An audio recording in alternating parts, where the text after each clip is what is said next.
tonight we are going somewhere truly incredible. Not back in time, not across the ocean, but up, way, way up.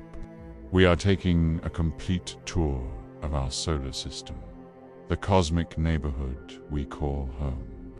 And let me tell you right now, what you think you know about space is probably just the tip of a very cold, very distant iceberg. Before we begin, take a moment to think about where you are right now. You are sitting on a giant rock that is spinning at about 1,000 miles per hour. At the same time, that rock is hurtling around a massive ball of fire at roughly 67,000 miles per hour. And that ball of fire, along with everything orbiting it, is zooming through the Milky Way galaxy at about 490,000 miles per hour. You are moving incredibly fast right now, and you do not even feel it. Space is wild. So what exactly is the solar system? In the simplest terms, it is everything that is gravitationally bound to our sun. That includes 8 planets, at least 5 officially recognized dwarf planets, hundreds of moons, millions of asteroids, billions of comets, and countless chunks of rock, ice, and dust, all of it held together by the gravity of one star, our sun, which contains about 99.86% of all the mass in the entire solar system.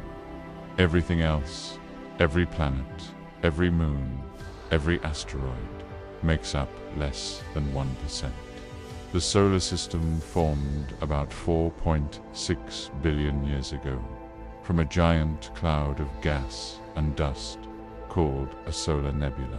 Something, probably a nearby supernova explosion, caused this cloud to collapse under its own gravity. As it collapsed, it started spinning faster and faster, flattening into a disk shape. Most of the material fell into the center and became the sun. The leftovers in the disk eventually clumped together to form the planets, moons, and everything else. Think of it like making pizza dough. You start with a big blob, and as you spin it, it flattens out into a disk. The thick middle becomes the crust, and everything spreads out from there. Except instead of cheese and pepperoni, you get Mercury, Venus, Earth, Mars, Jupiter, Saturn, Uranus, Neptune, and a whole lot of cosmic debris.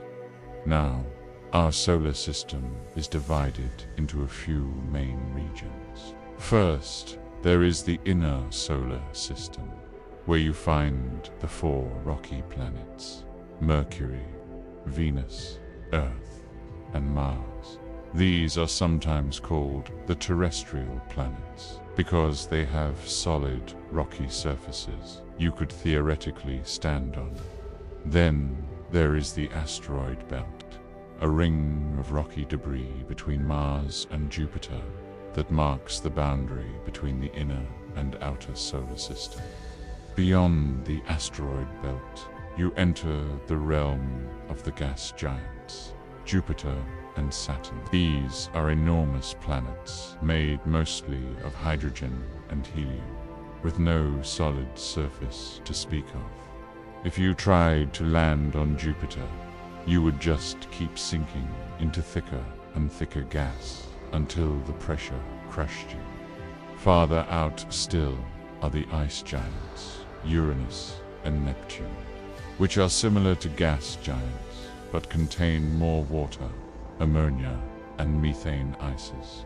Past Neptune, you enter the Kuiper Belt, a vast region of icy bodies that includes Pluto and other dwarf planets.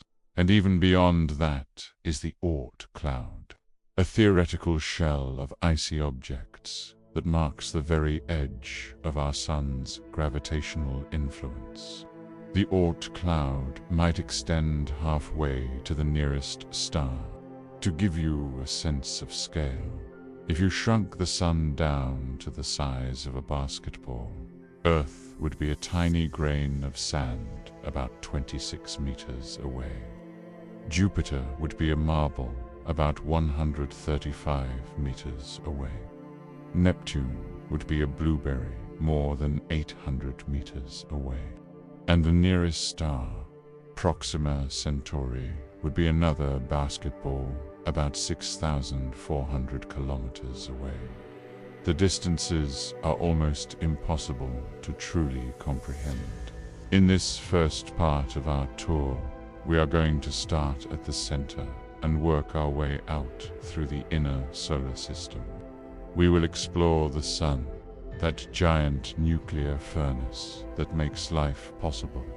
Then we will visit Mercury, the tiny, scorched world closest to the sun. Next comes Venus, Earth's evil twin with its crushing atmosphere and runaway greenhouse effect. After that, we will spend some quality time with our own planet Earth, because, honestly, it deserves more appreciation. And finally, we will journey to Mars, the red planet that has captured human imagination for centuries. Get comfortable, grab a snack, maybe turn down the lights, because we are about to embark on a journey of hundreds of millions of miles, and we are going to learn things that will change how you see the night sky forever. Ready? Let us begin with the star of the show. Literally, every single day you wake up because of a giant ball of exploding gas located about 93 million miles away. Every plant that grows, every wave that crashes, every breeze that blows, all of it is powered by energy that started its journey from the core of the sun. Without this one star, Earth would be a frozen, lifeless rock drifting through the darkness. The sun is not just important, it is everything. Let us start with some basic facts that will blow your mind. The sun is about 864,000 miles across. That is roughly 109 times the diameter of Earth. If the sun were a hollow ball, you could fit about 1.3 million Earths inside it. The sun accounts for about 99.86% of all the mass in the solar system. Jupiter, the largest planet, contains most of the remaining mass. Everything else, including Earth, is basically a rounding error. The sun is classified as a G-type main sequence star, sometimes called a yellow dwarf. That name is a bit misleading because the sun is actually white when viewed from space. It only appears yellow or orange from Earth because our atmosphere scatters the shorter blue wavelengths of light, making the sun look more yellow or red, especially near the horizon. Here is something that might surprise you. The sun is actually a pretty average star. There are stars out there that are 100 times more massive and millions of times brighter. There are also stars that are tiny and dim, barely glowing at all. Our sun sits comfortably in the middle, which is actually great news for us. Bigger stars burn through their fuel quickly and explode after just a few million years. Smaller stars can burn for trillions of years, but put out so little energy that any planets orbiting them would need to be dangerously close to stay warm. The sun hits a sweet spot, bright enough to warm Earth at a comfortable distance, and stable enough to burn steadily for about 10 billion years. So how does the sun actually produce all that energy? The answer is nuclear fusion. and it happens in the sun's core. The core is an almost unimaginably extreme environment. The temperature there is about 27 million degrees Fahrenheit. The pressure is about 250 billion times the atmospheric pressure on Earth's surface. Under these conditions, hydrogen atoms are squeezed together so tightly that they fuse into helium atoms. Here is the key to understanding fusion. When 4 hydrogen atoms fuse to create 1 helium atom, the helium atom has slightly less mass than the 4 hydrogen atoms combined. That missing mass does not disappear.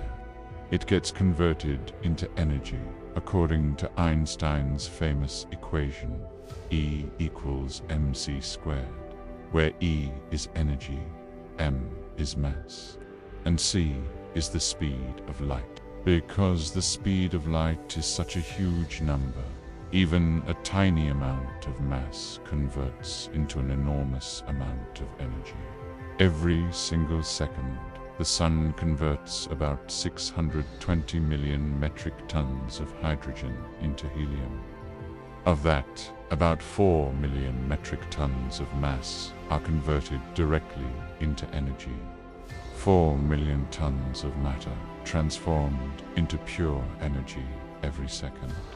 And the sun has been doing this for about 4.6 billion years, and will continue for another 5 billion years or so. The energy produced in the core does not instantly reach the surface. It takes a very long time. First, the energy travels outward through the radiative zone, where it bounces around between densely packed particles. This process is so slow that a single photon of light might take anywhere from 10,000 to 170,000 years to travel from the core to the edge of the radiative zone. The energy then enters the convective zone, where hot plasma rises toward the surface, cools, and sinks back down, carrying energy with it like a giant pot of boiling water. Finally, the energy reaches the photosphere, which is the visible surface of the sun. This is the part we actually see. The photosphere is about 300 miles thick and has a temperature of about 10,000 degrees Fahrenheit. From here, light travels across space and reaches Earth in about 8 minutes and 20 seconds. So when you look at the sun, you are actually seeing it as it was about 8 minutes ago. The sun has several distinct layers, each with its own characteristics. At the very center is the core, where fusion happens. This region extends about 150,000 miles from the center and is where all the sun's energy is generated. Surrounding the core is the radiative zone, which extends from about 150,000 miles to about 300,000 miles from the center. In this region, energy moves outward through radiation, bouncing from particle to particle. The density here is so high that photons can only travel tiny distances before being absorbed and re-emitted. Above the radiative zone is the convective zone, extending from about 300,000 miles from the center to the surface. Here, the plasma is less dense, and energy is transported by convection. Hot material rises to the surface, releases its energy, cools down, and sinks back. This creates a pattern of cells on the sun's surface called granulation. Each granule is about 600 miles across and lasts only about 20 minutes before being replaced. The photosphere is the visible surface, though the sun has no solid surface. It is simply where the gas becomes transparent enough for light to escape. Above the photosphere is the chromosphere, a layer about 1,200 miles thick that is normally invisible, but can be seen during total solar eclipses as a reddish glow. The temperature in the chromosphere actually increases with altitude, from about 7,000 degrees Fahrenheit at the bottom to about 36,000 degrees at the top. The outermost layer is the corona, the sun's atmosphere. This is the wispy white halo you see during a total solar eclipse. Here is one of the biggest mysteries in solar physics. The corona is incredibly hot, about 2 million degrees Fahrenheit or more. That is hundreds of times hotter than the photosphere below it. Scientists are still working to fully explain why the corona is so hot, though magnetic activity seems to play a major role. If you have ever seen a photograph of the sun taken through a proper solar filter, you might have noticed dark spots on its surface. These are sunspots, and they are one of the most fascinating features of our star. Sunspots are regions where intense magnetic activity prevents convection, causing the surface to be cooler than the surrounding area.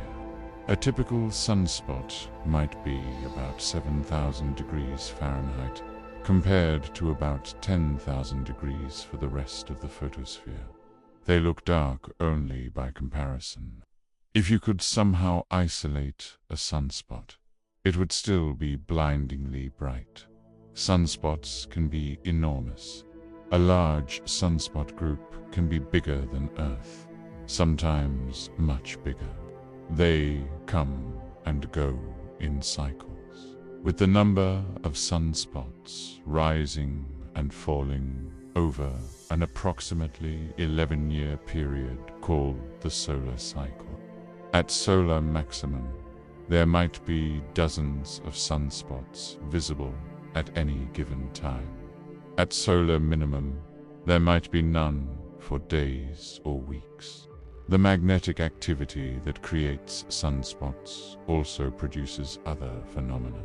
Solar flares are sudden, intense bursts of radiation that occur when magnetic energy built up in the solar atmosphere is suddenly released.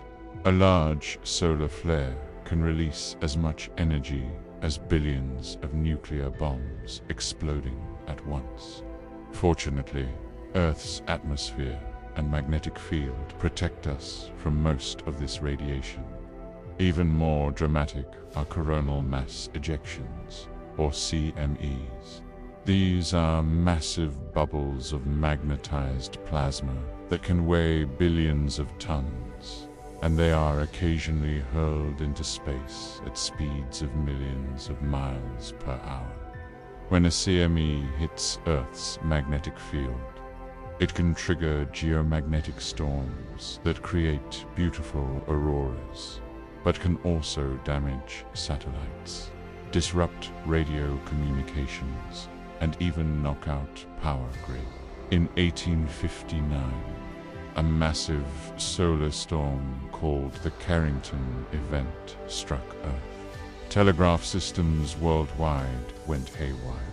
Some telegraph operators received electric shocks. Others reported that their equipment continued working even after being disconnected from power, running on the electric currents induced by the storm. Auroras were seen as far south as the Caribbean. If a storm of that magnitude hit today, with our dependence on electronics and satellites, the damage could be catastrophic, potentially trillions of dollars and months or years to fully recover. The sun does not just send light and heat into space. It also releases a constant stream of charged particles called the solar wind. This wind flows outward from the sun in all directions at speeds of about 250 to 500 miles per second. It consists mostly of electrons and protons, along with small amounts of heavier elements. The solar wind creates a bubble around the solar system called the heliosphere. This bubble extends far beyond the orbit of Pluto, protecting the planets from some of the harsh radiation that permeates interstellar space. The boundary where the solar wind slows down and begins to interact with the interstellar medium is called the heliosphere. In 2012, the Voyager 1 spacecraft became the first human-made object to cross this boundary and enter interstellar space, about 11 billion miles from the Sun. When the solar wind encounters a planet with a magnetic field, like Earth, it flows around that field, creating a region called the magnetosphere. Earth's magnetosphere protects us from the charged particles in the solar wind. Some particles do get funneled along the magnetic field lines toward the poles, where they collide with atoms in the upper atmosphere and create the auroras, the northern and southern lights. The Sun has been shining for about 4.6 billion years, and it has enough hydrogen fuel to continue for another 5 billion years or so. But what happens after that? The answer is both fascinating and a little terrifying. As the Sun ages, it is gradually getting brighter. In about 1 billion years, it will be about 10% brighter than it is today. This might not sound like much, but it will be enough to significantly heat Earth. The oceans will begin to evaporate, and our planet will become increasingly inhospitable to life as we know it. In about 5 billion years, the Sun will exhaust the hydrogen fuel in its core. When this happens, the core will contract and heat up, while the outer layers will expand dramatically. The Sun will swell into a red giant star, growing so large that it will engulf the orbits of Mercury and Venus, and possibly Earth as well. Even if Earth is not swallowed, it will be scorched into a barren, molten rock. After about 1 billion years as a red giant, the Sun will shed its outer layers in a beautiful, expanding shell of gas called a planetary nebula. The core will remain behind as a white dwarf, a dense, Earth-sized object containing about half the Sun's original mass. This white dwarf will slowly cool over trillions of years, eventually becoming a cold, dark black dwarf. But the universe is not old enough for any black dwarfs to exist yet. Of course, none of this will affect humanity directly. 5 billion years is an almost incomprehensible span of time. If humanity survives that long, we will have spread to other star systems, evolved into something unrecognizable, or found solutions to problems we cannot even imagine today. But it is humbling to know that even our Sun, this seemingly eternal source of light and warmth, has a finite lifespan. Humans have been observing the Sun for thousands of years. Ancient peoples tracked its movements across the sky to create calendars and predict seasons. Chinese astronomers recorded sunspots as early as 800 BC. Galileo used his telescope to observe sunspots in the early 1600s, helping to prove that the Sun rotated. Today, we study the Sun with sophisticated ground-based observatories and space telescopes. NASA's Solar Dynamics Observatory, launched in 2010, takes images of the Sun every 12 seconds in multiple wavelengths, providing unprecedented detail of solar activity. The Parker Solar Probe, launched in 2018, is flying closer to the Sun than any spacecraft before, eventually passing within 4 million miles of the solar surface. It will experience temperatures of about 2,500 degrees Fahrenheit, while its instruments remain at room temperature behind a special heat shield. The European Space Agency's solar orbiter, launched in 2020, is taking the first close-up images of the Sun's polar regions. These missions are helping scientists understand the Sun's magnetic field, the solar wind, and the mechanisms behind solar flares and coronal mass ejections. Understanding the Sun is not just about curiosity. It is about protecting our technology-dependent civilization from space weather, learning about stellar physics, and appreciating the incredible fortune that placed us at just the right distance from just the right star. Without the Sun, there would be no Earth, no life, no us. It truly is the heart of our solar system. Now we leave the blazing inferno of the Sun behind and travel outward to the first planet in our solar system, Mercury, named after the Roman messenger god known for his speed. Mercury is the smallest planet and the closest to the Sun.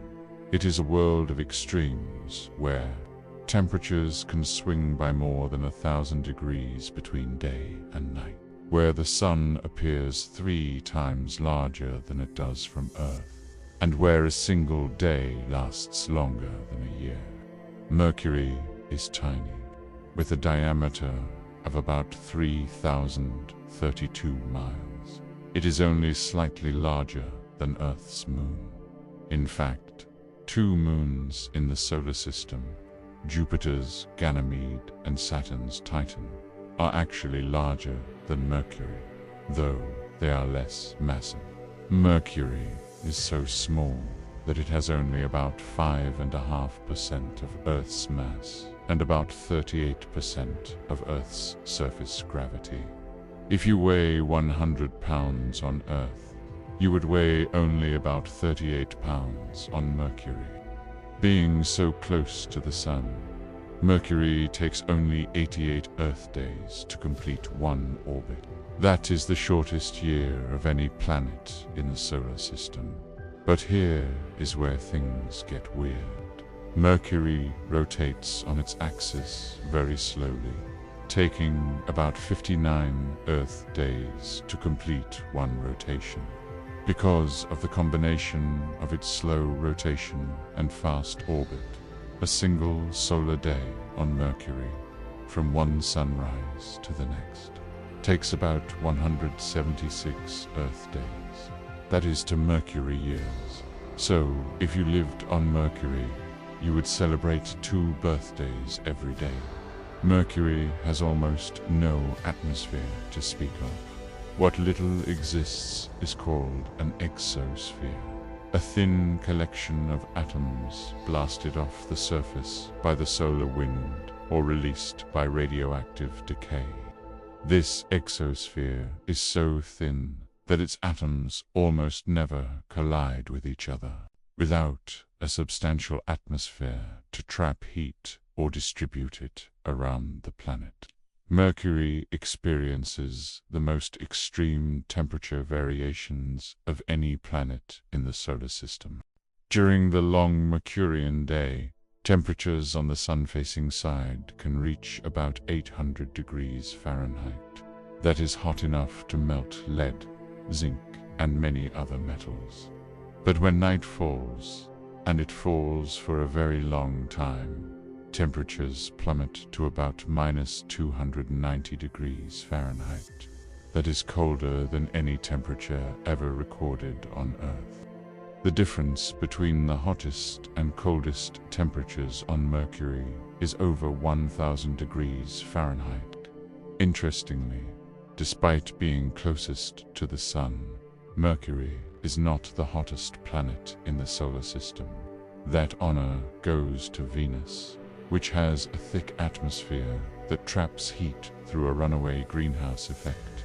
Mercury gets hotter during the day, but Venus is consistently hot all over, day and night. When you look at photographs of Mercury, you might think you are looking at the moon. The surface is covered with craters of all sizes, from tiny pits to enormous basins. This heavily cratered appearance tells us that Mercury's surface is very old. Unlike Earth, Mercury has no plate tectonics, no erosion from wind or water, and no volcanic activity to resurface the planet. Craters that formed billions of years ago are still visible today. The largest impact feature on Mercury is the Caloris Basin, a massive crater about 960 miles in diameter. To put that in perspective, the Caloris Basin could swallow the state of Texas with room to spare.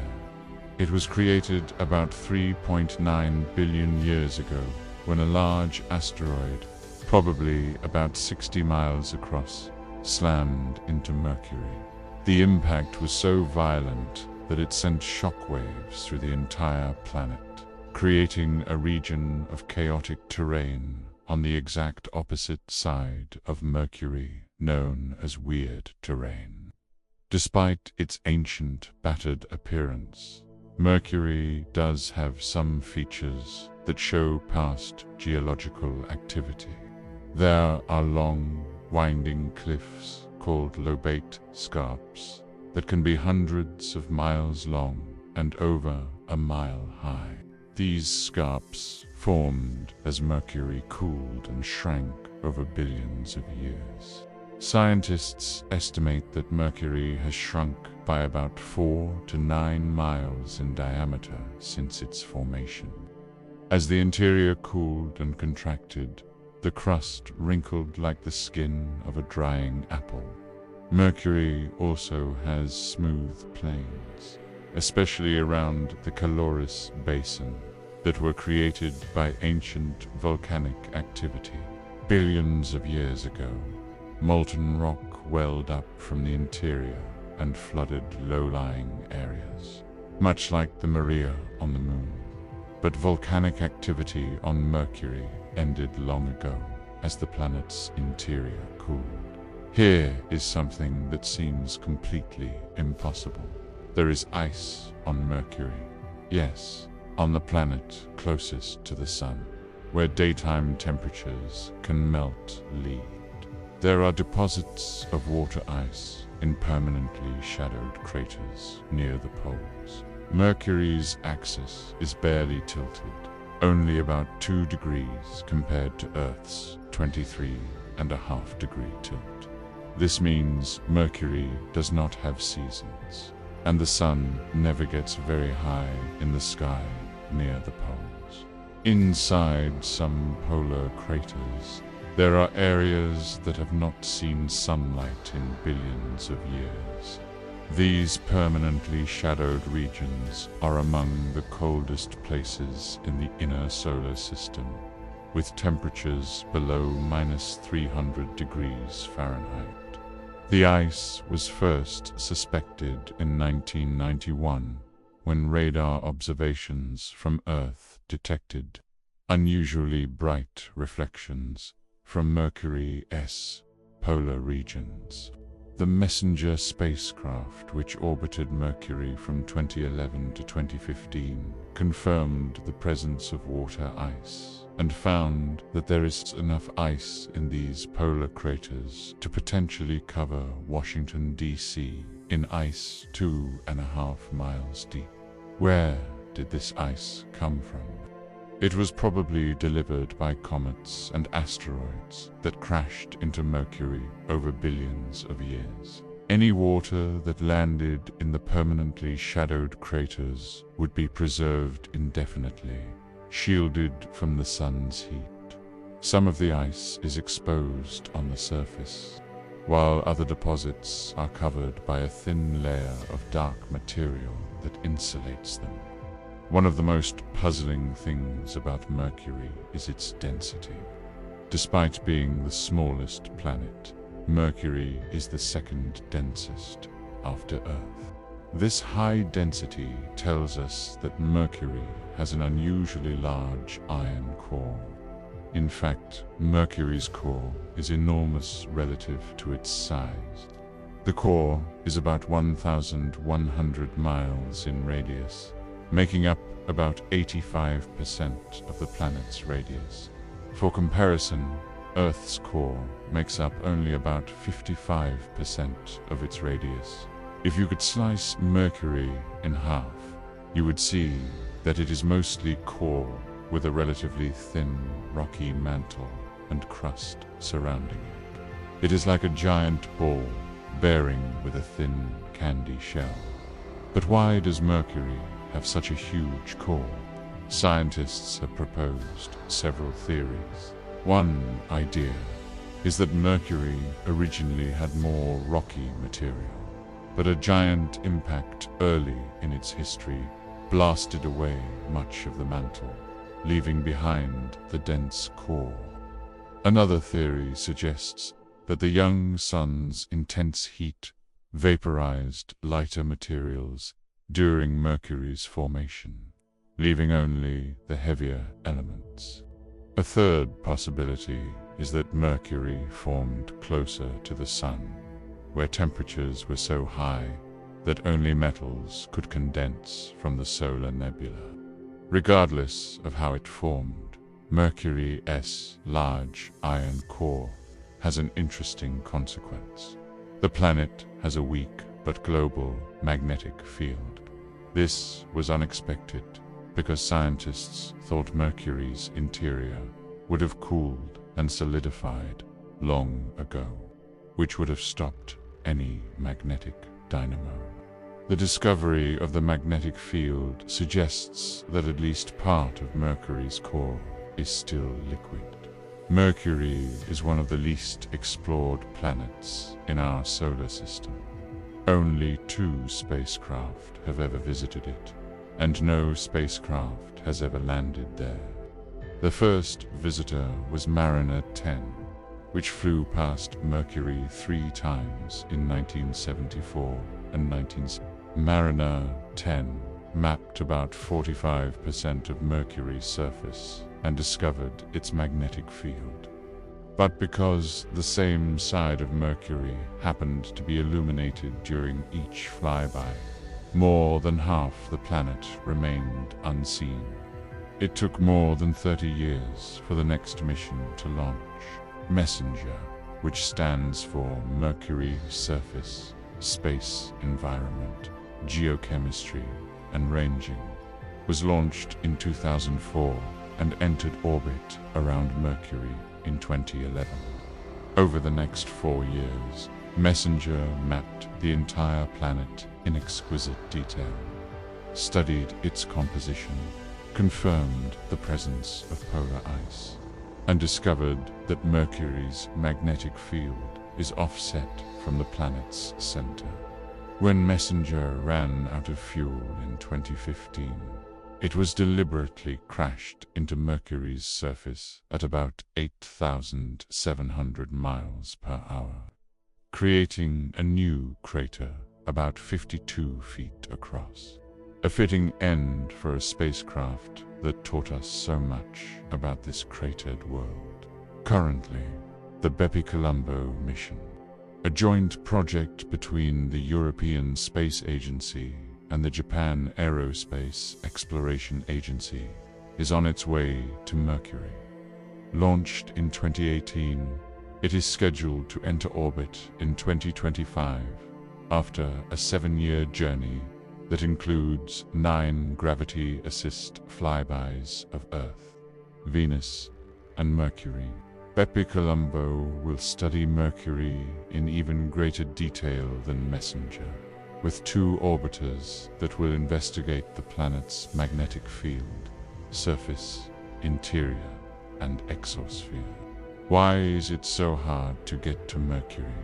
You might think that because Mercury is closer to the Sun, getting there would be easy. Just point your spacecraft toward the Sun and coast downhill. But that is not how orbital mechanics works. To reach Mercury, a spacecraft has to lose a huge amount of orbital energy. The most efficient way to do this is through multiple gravity assists, using the gravity of other planets to gradually slow down.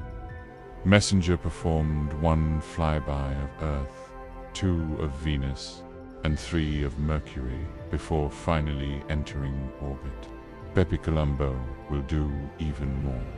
Mercury has been known since ancient times, but it was not always recognized as a single object, because Mercury is only visible close to the Sun. It appears in the evening sky for a few weeks, then disappears, then reappears in the morning sky. Ancient Greek astronomers initially thought these were 2 different objects. They called the evening star Hermes and the morning star Apollo. It was later realized that both appearances were the same planet. The Romans named the planet Mercury after their messenger god, known for his speed, because Mercury moves so quickly across the sky. In 1 year, Mercury orbits the Sun almost 4¼ times faster than any other planet. Mercury is challenging to observe from Earth. It never strays more than about 28 degrees from the Sun, so it is always seen in twilight, either just after sunset or just before sunrise. The atmosphere near the horizon distorts and dims the view. Even with modern telescopes, surface details on Mercury are difficult to see from Earth. Mercury's proximity to the Sun makes it dangerous to observe with telescopes. The great astronomer Galileo never observed Mercury, possibly because he knew the risk of accidentally pointing his telescope at the Sun, which could cause permanent blindness in an instant. So that is Mercury, a tiny, dense, cratered world with extreme temperatures, surprising ice deposits, and a giant iron heart. It may be the least visited planet in the inner solar system, but it is certainly not the least interesting. Now let us journey to a planet that is often called Earth's twin, though calling it that is a bit like calling a tiger a house cat. Welcome to Venus. Venus is the second planet from the Sun and our closest planetary neighbor. In many ways, Venus and Earth are remarkably similar. They are almost the same size, with Venus having about 95% of Earth's diameter. They have similar masses, with Venus having about 82% of Earth's mass. They are made of similar rocky materials and formed in the same region of the solar nebula.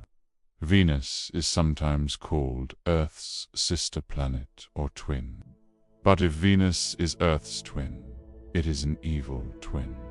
Beneath its beautiful, creamy white clouds lies a hellscape of crushing pressure, scorching heat, and sulfuric acid rain. The surface of Venus is hot enough to melt lead, hotter even than Mercury, despite being twice as far from the Sun. The atmospheric pressure is about 90 times greater than Earth's, equivalent to being half a mile underwater. If you somehow survived the temperature and pressure, you would still have to contend with clouds of sulfuric acid.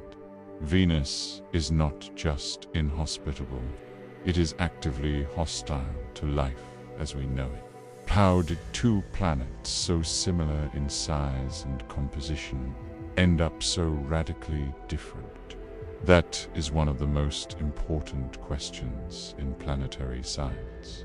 Understanding what went wrong on Venus helps us understand what could go wrong on Earth, and there is growing evidence that Venus might not have always been this way. Billions of years ago, Venus might have had oceans, mild temperatures, and conditions suitable for life. What happened? If you have ever seen a bright, steady light in the evening or morning sky that outshines every star, you have seen Venus. It is the third brightest object in Earth's sky after the Sun and Moon. At its brightest, Venus is about 16 times brighter than the brightest star, Sirius. It can even be bright enough to cast shadows and be visible in broad daylight if you know exactly where to look. Venus is so bright for two reasons. First, it is relatively close to Earth, sometimes coming within about 25 million miles, closer than any other planet. Second, its thick cloud cover reflects about 70% of the sunlight that hits it, making Venus extremely reflective. Like Mercury, Venus is never seen far from the Sun in the sky. It can appear as the evening star, setting after the Sun, or the morning star, rising before the Sun, but never in the middle of the night. Ancient civilizations often thought these were two different objects. The Greeks called the evening star Phosphorus and the morning star Hesperus, before realizing they were the same planet. The Romans named it Venus after their goddess of love and beauty, perhaps inspired by its brilliant appearance. Through a telescope, Venus shows phases like the Moon, ranging from a thin crescent when it is closest to Earth to a fully lit disk when it is on the far side of the Sun. Galileo observed these phases in 1610, providing important evidence that Venus orbits the Sun rather than the Earth, supporting the heliocentric model of the solar system. The defining feature of Venus is its atmosphere. And what an atmosphere it is. It is about 96.5% carbon dioxide, with most of the remainder being nitrogen. This massive blanket of carbon dioxide creates an extreme greenhouse effect that traps solar energy and heats the planet too. Incredible temperatures. The average surface temperature on Venus is about 867 degrees Fahrenheit. That is hot enough to melt lead, tin, and zinc. It is hotter than Mercury's daytime temperatures, even though Venus is twice as far from the Sun. And unlike Mercury, where temperatures vary wildly between day and night, Venus maintains these scorching temperatures everywhere, all the time, day or night, poles to equator. This is the runaway greenhouse effect in action. On Earth, the greenhouse effect is a good thing. Without it, our planet would be a frozen ice ball with an average temperature well below freezing. But on Venus, the greenhouse effect has gone completely out of control. Here is how it works. Sunlight passes through Venus's atmosphere and heats the surface. The surface then radiates that heat back as infrared radiation. But carbon dioxide is very good at absorbing infrared radiation and re-emitting it in all directions, including back toward the surface. This traps the heat, raising the temperature. The higher temperature causes more carbon dioxide to be released from rocks, which traps more heat, which releases more carbon dioxide, and so on. This feedback loop ran away on Venus, creating the hellish conditions we see today. The atmospheric pressure at the surface of Venus is about 92 times Earth's sea level pressure. This is equivalent to the pressure you would experience about 3,000 feet underwater in Earth's oceans. The atmosphere is so thick and dense that it would feel more like moving through a liquid than a gas. Light barely penetrates to the surface, making the landscape dim, like a heavily overcast day on Earth. The beautiful, creamy clouds that give Venus its brilliant appearance are made of something rather unpleasant: sulfuric acid. These clouds form a layer about 12 to 43 miles above the surface and completely enshroud the planet, hiding the surface from view in visible light. The sulfuric acid in Venus's clouds comes from volcanic activity. Volcanoes release sulfur dioxide into the atmosphere, which reacts with water, vapor, and oxygen to form sulfuric acid droplets. These droplets fall as rain. But unlike water rain on Earth, sulfuric acid rain on Venus never reaches the surface. The lower atmosphere is so hot that the acid evaporates before it can fall more than a few miles, only to rise back up, condense again, and fall once more in an endless cycle. Despite their harsh composition, the upper clouds of Venus are actually one of the most Earth-like environments in the solar system, at least for microbes. At an altitude of about 30 to 40 miles, the temperature and pressure are similar to Earth's surface. There is enough sunlight for photosynthesis and plenty of carbon dioxide. Scientists have seriously speculated that microbial life could potentially survive in these clouds. In 2020, researchers announced the detection of phosphine in Venus's clouds, a gas that on Earth is associated with life. However, further analysis has cast doubt on whether phosphine is actually present, and the question remains open. Venus has one of the strangest rotations in the solar system. First, it rotates extremely slowly. One Venusian day, the time it takes for the planet to complete one rotation, is about 243 Earth days. That is longer than a Venusian year, which is only about 225 Earth days. So a day on Venus is longer than a year. But here is the really weird part. Venus rotates backwards.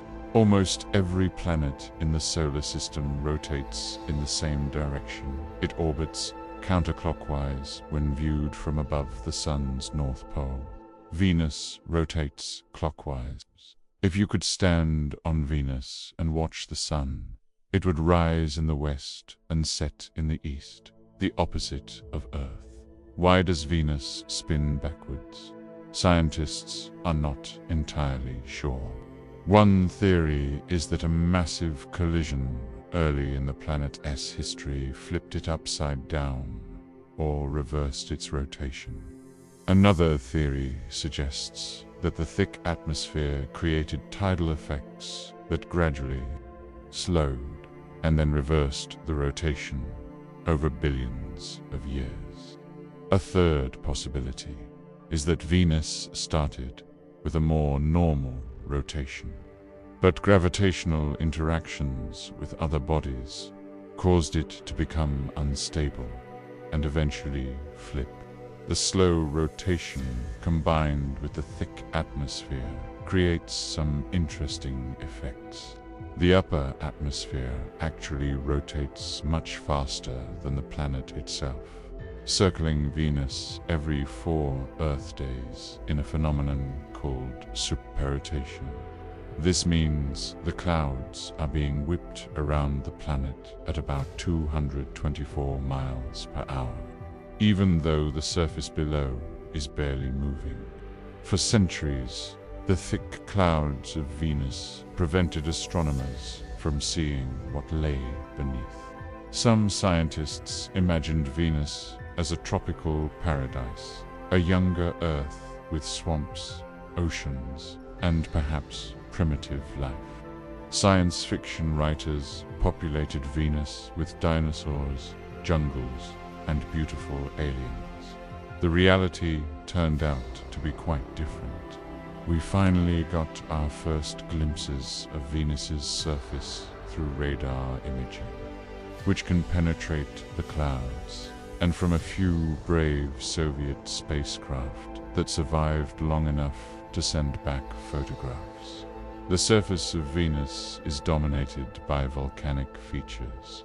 About 80% of the surface is covered by smooth volcanic plains, created by vast lava flows that spread across the landscape. There are over 1,600 major volcanoes on Venus, more than any other planet in the solar system. Some are enormous shield volcanoes, similar to Hawaii's Mauna Loa. Others are unlike anything seen on Earth, including pancake domes, which are flat, circular volcanic features up to 40 miles across, and coronae, which are large, circular structures formed by hot material rising from the mantle and deforming the surface. Venus also has highlands, the largest of which are Ishtar Terra in the north and Aphrodite Terra near the equator.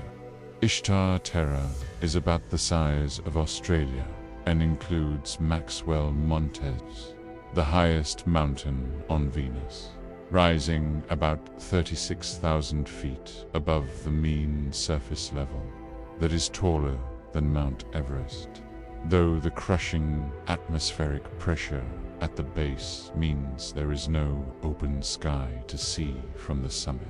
Impact craters on Venus are relatively rare compared to Mercury or the Moon, suggesting the surface is relatively young, perhaps only 500 million to 1 billion years old. This does not mean Venus has avoided impacts. Rather, it means something has resurfaced the planet relatively recently in geological terms. Some scientists believe Venus underwent a global volcanic catastrophe that buried the older surface under fresh lava. Venus has been visited by more spacecraft than any other planet. More than 40 missions have been sent to Venus since the 1960s, including flybys, orbiters, atmospheric probes, and landers. But the extreme conditions make Venus one of the most challenging places to explore. The Soviet Union's Venera program achieved remarkable success, landing on Venus. Between 1970 and 1982, 10 Venera spacecraft successfully landed on the surface. This was an incredible engineering feat. The spacecraft had to survive entry through sulfuric acid clouds, descent through an atmosphere that got progressively hotter and denser, and then the crushing pressure and extreme heat at the surface. None of the landers survived long. The longest lived was Venera 13, which operated for about 127 minutes before succumbing to the heat. In that time, it returned color photographs of the surface, showing a rocky, orange-tinted landscape beneath a dim, overcast sky. It also analyzed the soil and recorded sounds from the surface. The first time we ever heard another planet. NASA's Magellan spacecraft, launched in 1989, used radar to map 98% of Venus's surface in unprecedented detail. The radar images revealed the volcanic landscape, the mountains and highlands, and the relative scarcity of impact craters. Magellan's data is still the best global map we have of Venus's surface. More recently, Japan's Akotsu spacecraft has been orbiting Venus since 2015, studying the atmosphere and weather patterns, and there is renewed interest in Venus exploration.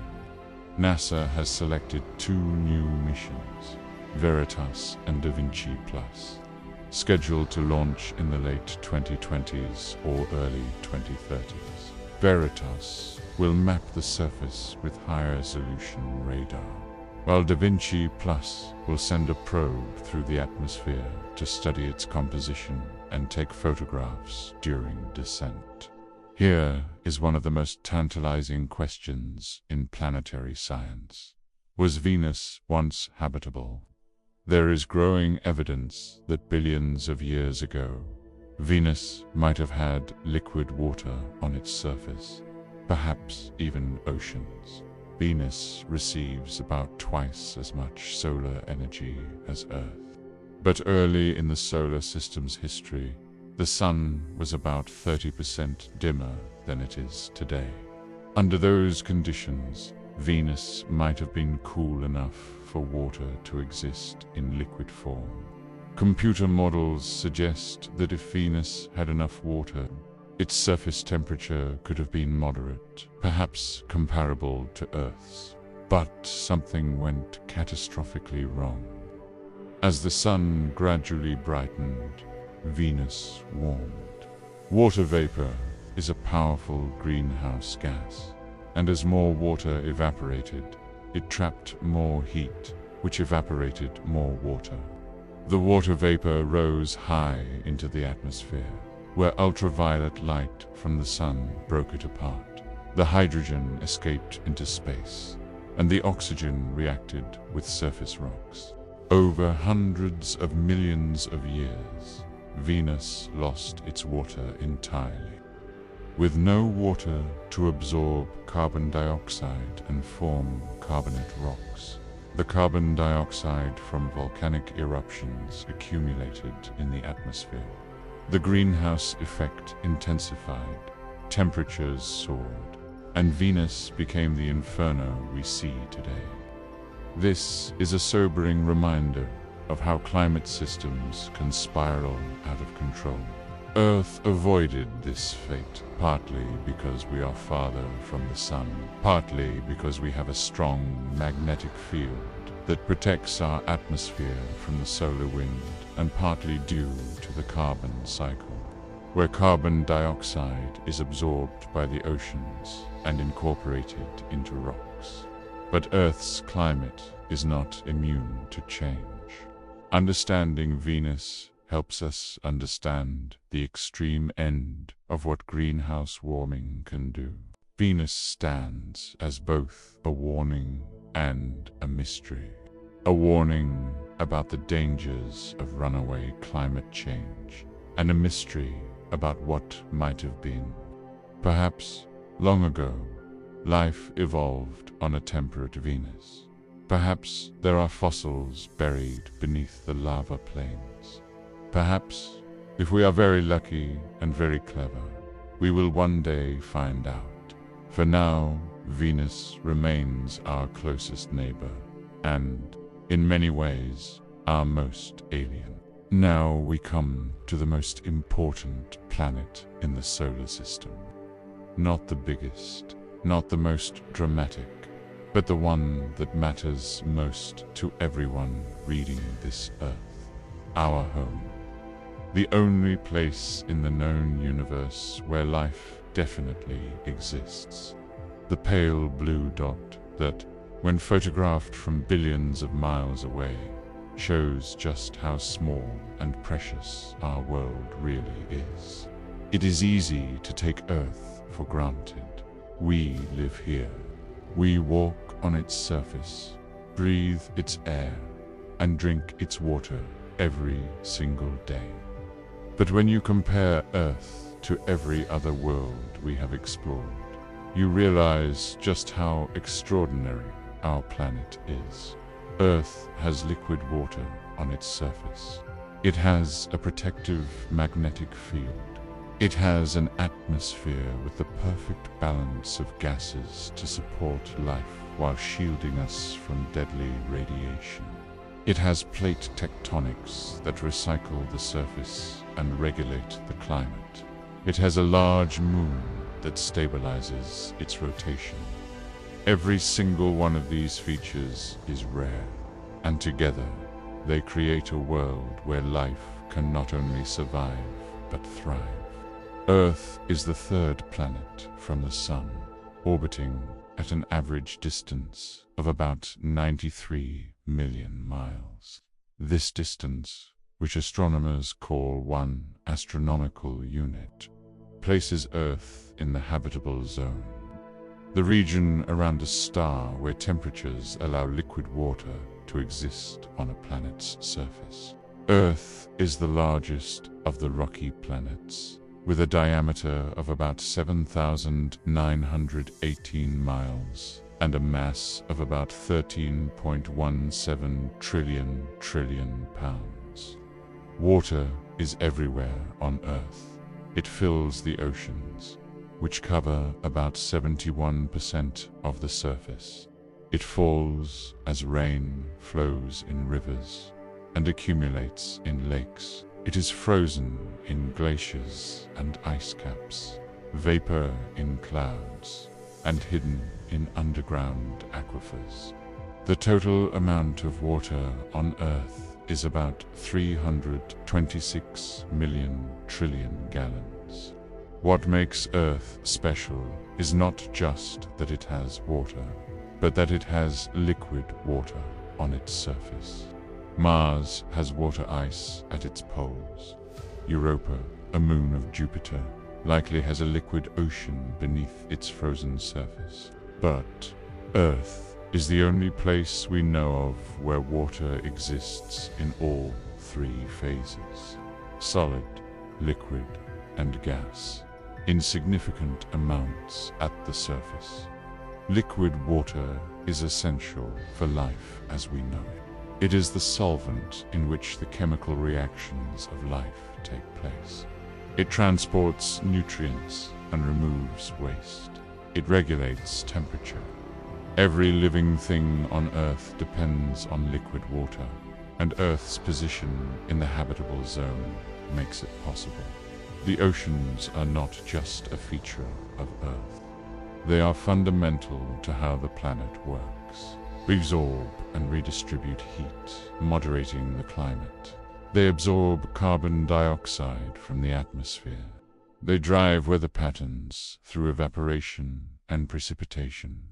The ocean currents act like a giant conveyor belt, moving warm water from the tropics toward the poles and cold water from the poles toward the tropics. Without the oceans, Earth would be a very different world.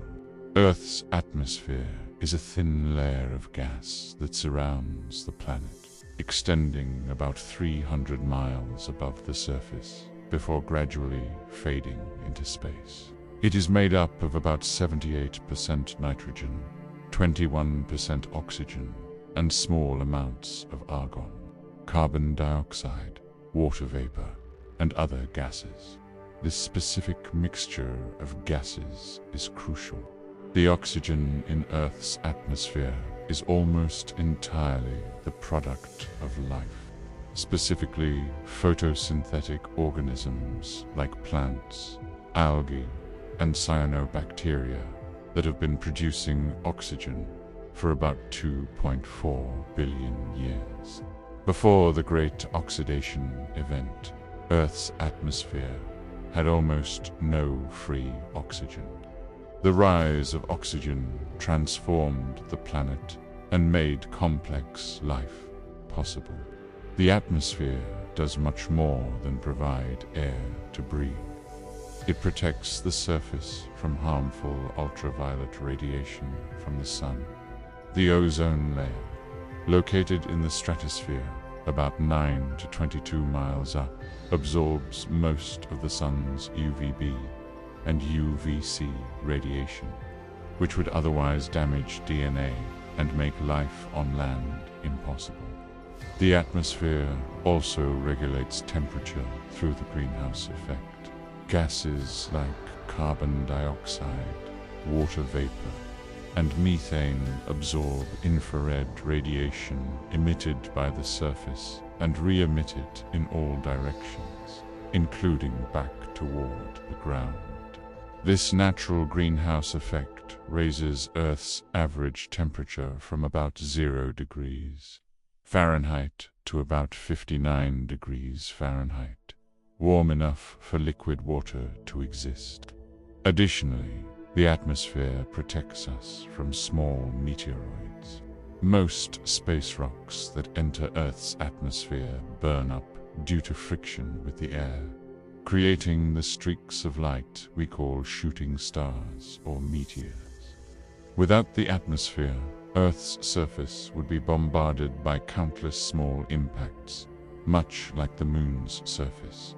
Deep inside Earth, the outer core is made of liquid iron and nickel, churning and flowing due to convection.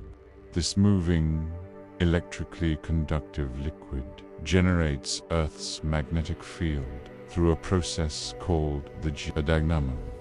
The magnetic field extends far into space, creating a protective bubble called the magnetosphere.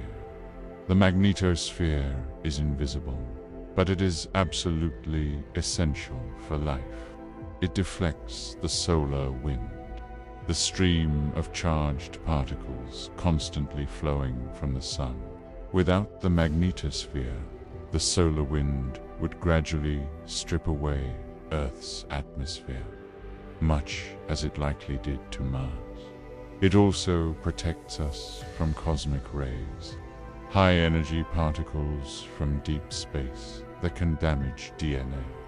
The magnetic field does let some particles through near the poles, where the field lines converge and dip toward the surface. When charged particles from the sun enter the atmosphere near the poles, they collide with gas molecules and cause them to glow, creating the auroras.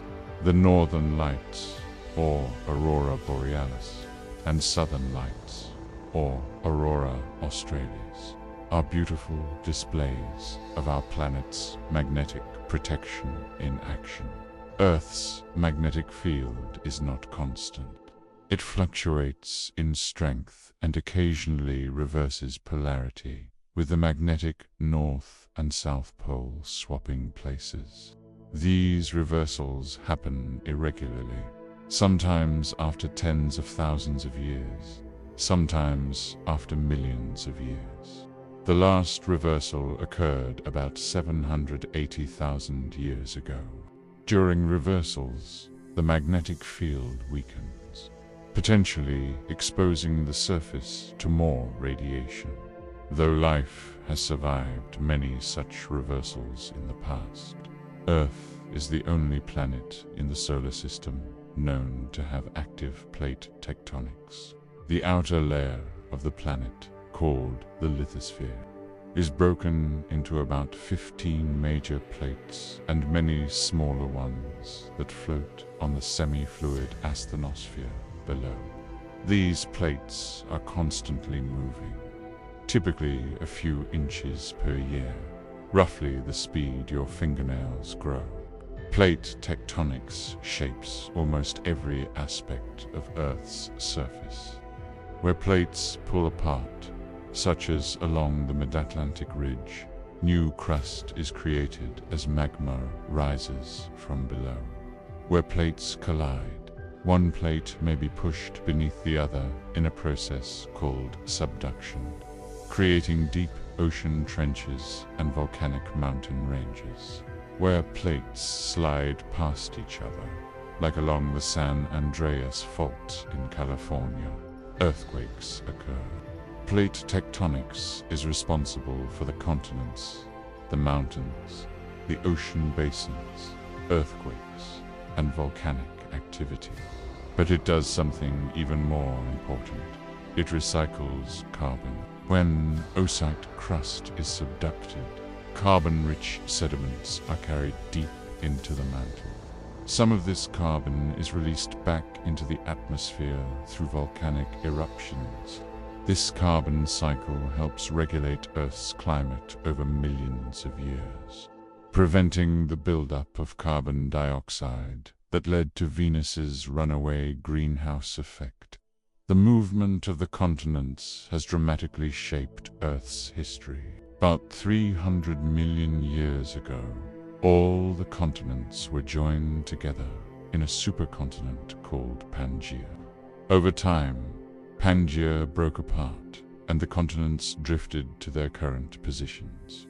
This continental drift has affected climate patterns, ocean currents, and the evolution of life. Australia's isolation, for example, allowed unique animals like kangaroos and koalas to evolve. Earth has one natural satellite, the Moon, which is about 2,159 miles in diameter, roughly 1/4 the size of Earth.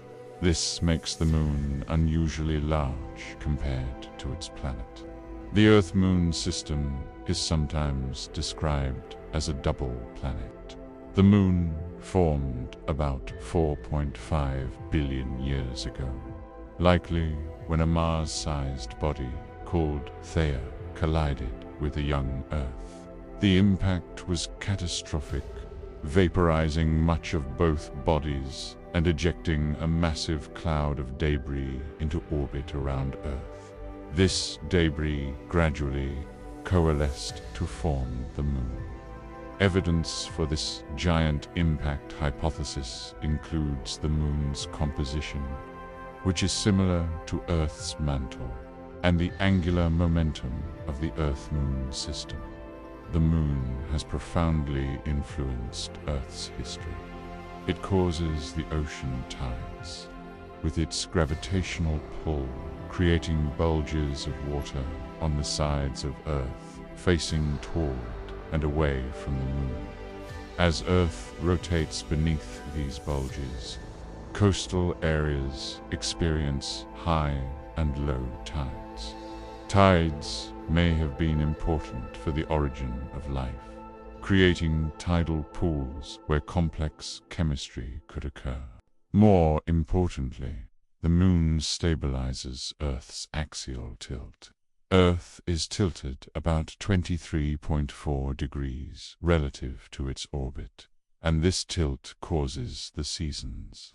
Without the Moon's gravitational influence, Earth's tilt would vary chaotically over millions of years, causing dramatic climate swings. Mars, which has only tiny moons, has experienced such variations in its tilt, with significant consequences for its climate.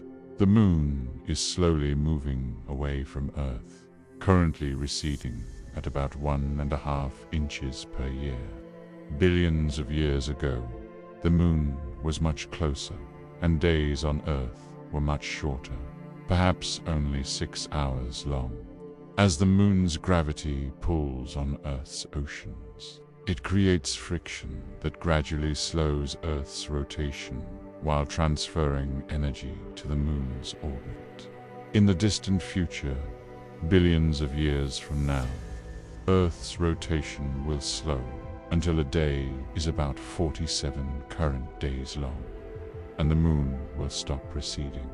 But by then, the Sun will have begun its transformation into a red giant, and Earth's days will be numbered regardless. Earth is the only place in the universe where we know for certain that life exists. Life has been present on Earth for at least 3.5 billion years, based on the oldest fossils we have found. It may have arisen even earlier, within a few 100 million years of the planet's formation. Life began simple, probably as single-celled organisms similar to modern bacteria or archaea. For about 2 billion years, life remained microscopic. Then, about 540 million years ago, something remarkable happened: the Cambrian explosion. In a relatively short period of geological time, complex multicellular life appeared and diversified into most of the major animal groups we know today. Since then, life has spread to almost every corner of the planet. It thrives in boiling hot springs and frozen Antarctic lakes. It lives in the crushing depths of the ocean and the thin air of mountaintops. It has survived asteroid impacts, ice ages, and mass extinctions. Life on Earth is tenacious, adaptable, and astonishingly diverse. Scientists estimate there are about 8.7 million species on Earth, though only about 1.7 million have been formally described. Most of these are insects. There may be trillions of microbial species, most of which have never been studied. The biosphere, the sum of all life on Earth, has transformed the planet. Photosynthesis filled the atmosphere with oxygen. Plants colonized the land, creating soil and changing the climate. Animals evolved eyes, brains, and eventually intelligence. And here we are, a species that has existed for about 300,000 years, a mere eye blink in Earth's history. A species that has mapped the stars, split the atom, and walked on the moon. A species now capable of understanding its own planet and reaching out to explore others. We are the universe, becoming aware of itself, and Earth is where that miracle happened. On December 24, 1968, the astronauts of Apollo 8 became the first humans to orbit the moon. As their spacecraft came round from the far side of the moon, astronaut William Anders looked up and saw Earth rising above the lunar horizon. He grabbed a camera and took a photograph that would become one of the most influential images in history. Earth. In that photograph, Earth appears as a small, fragile, blue and white marble against the stark blackness of space and the barren gray of the lunar surface. It showed, for the first time, our home as a whole, not as separate continents and nations, but as one world, one planet, one shared home drifting through the cosmic void. 22 years later, on February 14, 1990, the Voyager 1 spacecraft, then about 3.7 billion miles from Earth, turned its camera back toward the inner solar system. Among the photographs it took was an image of Earth as a tiny speck, less than 1 pixel across, suspended in a beam of scattered sunlight. Carl Sagan, who had championed taking the photograph, called it the pale blue dot. Sagan wrote about that photograph with a perspective that remains powerful today. That dot, he said, is everyone you love, everyone you know, everyone you ever heard of, every human being who ever was. Every saint and sinner, every creator and destroyer, every young couple in love, every mother and father, every hopeful child, every king and peasant, every inventor and explorer, every teacher and every corrupt politician, every superstar and every supreme leader lived out their lives on that mote of dust suspended in a sunbeam. Earth is special not because of what it is made of, for it is made of the same elements as every other rocky world. It is special because of what happens here, because of liquid water flowing across its surface, because of air that living things have breathed for billions of years, because of magnetic fields and moving plates and a faithful moon. Because of you and me and everyone who has ever looked up at the stars and wondered. Of all the worlds we will visit on this tour, Earth is the only one you can walk on tomorrow. The only one where you can feel the wind on your face and the grass beneath your feet. The only one where you can share a meal with friends, or watch a sunset, or hear a bird singing. Appreciate it. Protect it. There is no other home like it. Now let us continue our journey outward to a world that has captured human imagination like no other. A world of red deserts, towering volcanoes, and ancient riverbeds. A world that may have once harbored life and might again. Welcome to Mars. Mars, even the name carries weight. Named after the Roman god of war, Mars has fascinated humans for thousands of years. It is the fourth planet from the Sun, the last of the rocky inner planets, and in many ways the most Earth-like world in the solar system, besides Earth itself. It has seasons, polar ice caps, volcanoes, canyons, and weather. It once had rivers, lakes, and possibly even oceans. It might even have had life. Mars is also humanity's next great destination. We have sent more spacecraft to Mars than to any other planet. Rovers have trundled across its rusty surface. Helicopters have flown in its thin air, and humans are planning to go there, perhaps within the next few decades. Of all the worlds beyond Earth, Mars is the one most likely to host human footprints. But let us not get ahead of ourselves. Before we talk about colonizing Mars, let us understand what it is. Mars is about half the diameter of Earth, measuring about 4,212 miles across. Its mass is only about 11% of Earth's, and its surface gravity is about 38%. If you weigh 100 pounds on Earth, you would weigh about 38 pounds on Mars, the same as on Mercury.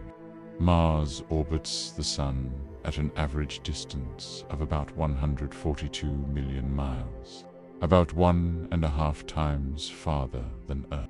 This greater distance means Mars receives only about 43% as much sunlight as Earth. Combined with its thin atmosphere, this makes Mars a cold world.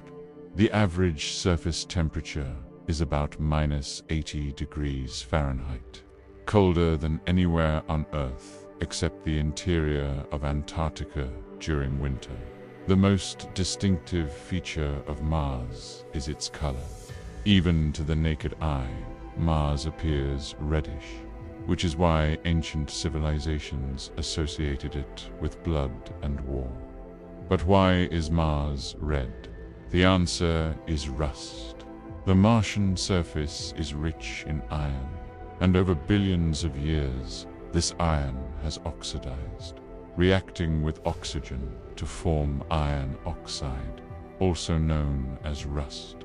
This rusty dust covers much of the surface and gets kicked up into the atmosphere, giving the Martian sky a butterscotch or pinkish color during the day. Interestingly, not all of Mars is red.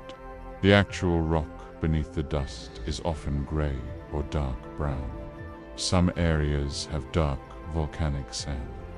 The polar ice caps are white, and in photographs taken by rovers on the surface, the colors can look surprisingly Earth-like, with brownish rocks under a tan sky. The iconic red color is mostly the dust, and there is a lot of dust on Mars. Mars has an atmosphere, but it is incredibly thin. The atmospheric pressure at the surface is only about 1% of Earth's sea level pressure. If you stood on Mars without a spacesuit, your blood would boil at body temperature because the pressure is below what is called the Armstrong limit. You would also suffocate because the atmosphere is about 95% carbon dioxide. with only trace amounts of nitrogen, argon, and oxygen. This thin atmosphere cannot retain heat effectively, which is why Mars is so cold. It also cannot support liquid water at the surface. At such low pressures, water transitions directly from ice to vapor without ever becoming liquid, a process called sublimation. Any liquid water exposed on the Martian surface would boil and evaporate almost instantly. Mars was not always this way. Billions of years ago, Mars likely had a much thicker atmosphere, perhaps thick enough to support liquid water and warmer temperatures. But Mars is smaller than Earth, and it cooled faster. Its internal dynamo shut down, and its global magnetic field faded.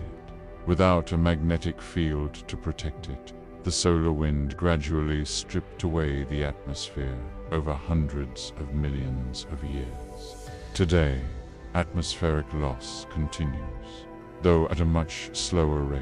The thin atmosphere does have some weather, though. Winds blow across the surface, sometimes whipping up dust storms that can cover entire regions, or even the whole planet. In 2018, a global dust storm engulfed Mars for months, becoming so thick that it blocked sunlight and led to the end of the Opportunity Rover-S mission. After nearly 15 years of operation, Mars is home to the largest volcano in the solar system, Olympus Mons. This shield volcano is truly gigantic. It rises about 72,000 feet above the surrounding plains, nearly 3 times the height of Mount Everest above sea level. But what makes Olympus Mons so impressive is not just its height, but its width. The volcano is about 374 miles across, roughly the size of Arizona. If you stood at the center of Olympus Mons, the volcano's slopes would stretch beyond the horizon in every direction. Olympus Mons is a shield volcano, similar in shape to Mauna Loa in Hawaii, but vastly larger. It was built up over billions of years by repeated eruptions of relatively fluid lava. Because Mars has no plate tectonics, the volcanic hotspot that fed Olympus Mons stayed in one place, allowing the volcano to grow to its enormous size. On Earth, moving plates carry volcanoes away from their hotspots, creating chains of smaller volcanoes like the Hawaiian Islands. Is Olympus Mons still active? We do not know for certain. The most recent lava flows on the volcano appear to be only about 2 million years old, which is very young in geological terms. This suggests that Mars may still have volcanic activity, though nothing has been directly observed. Future missions may help answer this question. Near Olympus Mons is the Tharsis region, a volcanic plateau that includes 3 other massive volcanoes, each larger than any volcano on Earth. This region is so massive that it has actually affected Mars's rotation, shifting the axis of the planet over time. If Olympus Mons is the largest volcano, then Valles Marineris is the largest canyon system, stretching about 2,500 miles across the Martian equator. Valles Marineris is roughly as long as the continental United States. At its widest, it is about 125 miles across. At its deepest, it plunges about 4 miles down. The Grand Canyon, impressive as it is, would be lost in one of Valles Marineris's side canyons. Valles Marineris was not carved by a river, though water may have played a role in shaping parts of it.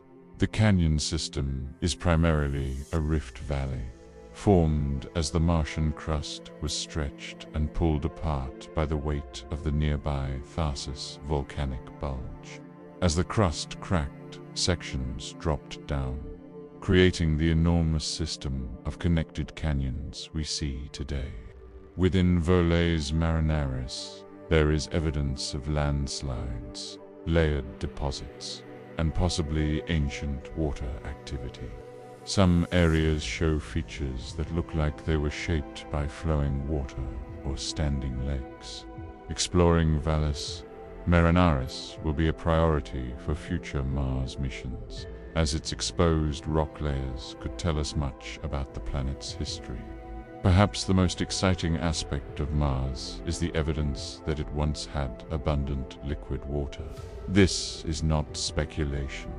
It is written all over the planet's surface in the form of dried riverbeds, lake basins, delta deposits, and minerals that only form in the presence of water.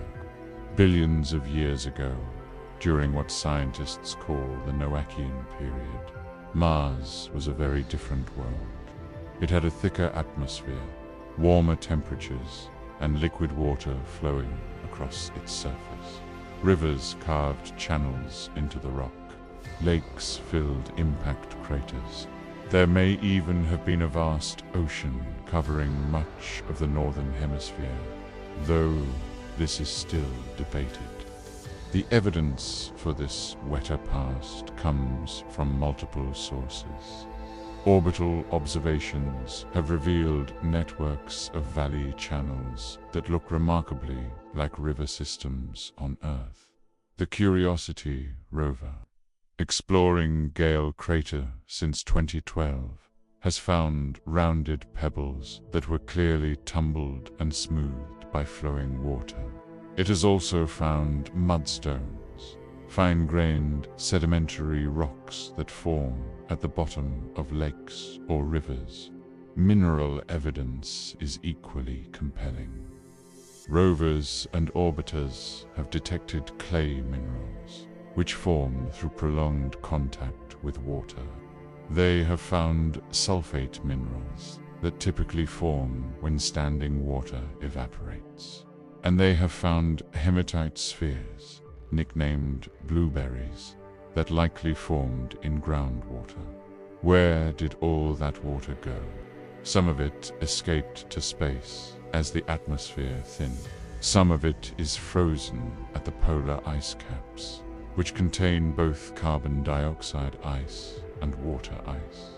The northern polar cap alone contains enough water ice to cover the entire planet in a layer about 54 feet deep if it were, melted and spread evenly. And some water may be locked underground, either as ice or possibly as liquid brines in pockets beneath the surface. In 2018, radar observations from the Mars Express orbiter detected what appeared to be a large subsurface lake of liquid water beneath the southern polar ice cap. This potential lake is about 12 miles across and buried more than a mile below the ice. If confirmed, it would be the first known stable body of liquid water on Mars.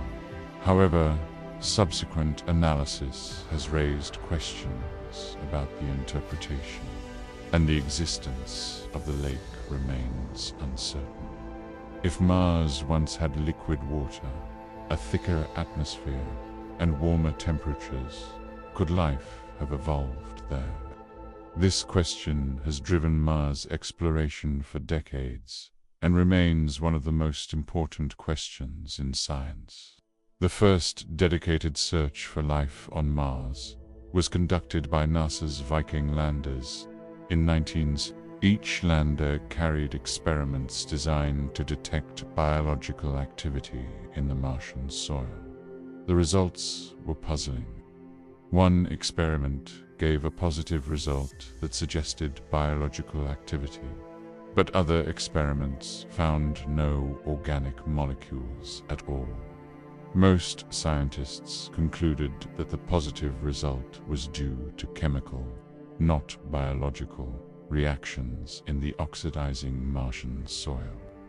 But the debate has never been fully settled. Since then, the approach has shifted from looking for life directly to understanding whether Mars ever had habitable conditions. The answer appears to be yes. Ancient Mars had liquid water, the essential ingredient for life as we know it. It had sources of energy, including sunlight and possibly geochemical energy. It had the chemical building blocks of life. All the conditions for life to arise were present. Whether life actually arose is another question. The Curiosity rover has found organic molecules on Mars, but these can form through non-biological processes as well. They are necessary for life, but not proof of life. The Perseverance rover, which landed in 2021, is specifically designed to search for signs of ancient microbial life. It is collecting samples of rock that may contain biosignatures, evidence of past life. These samples will eventually be returned to Earth by a future mission for detailed analysis. Even if life did evolve on early Mars, it is uncertain whether it still exists. If any Martian life survives today, it is probably microbes living deep underground, protected from the harsh surface radiation and able to access liquid water or water ice. Finding such life would require drilling into the Martian subsurface, a technically challenging feat.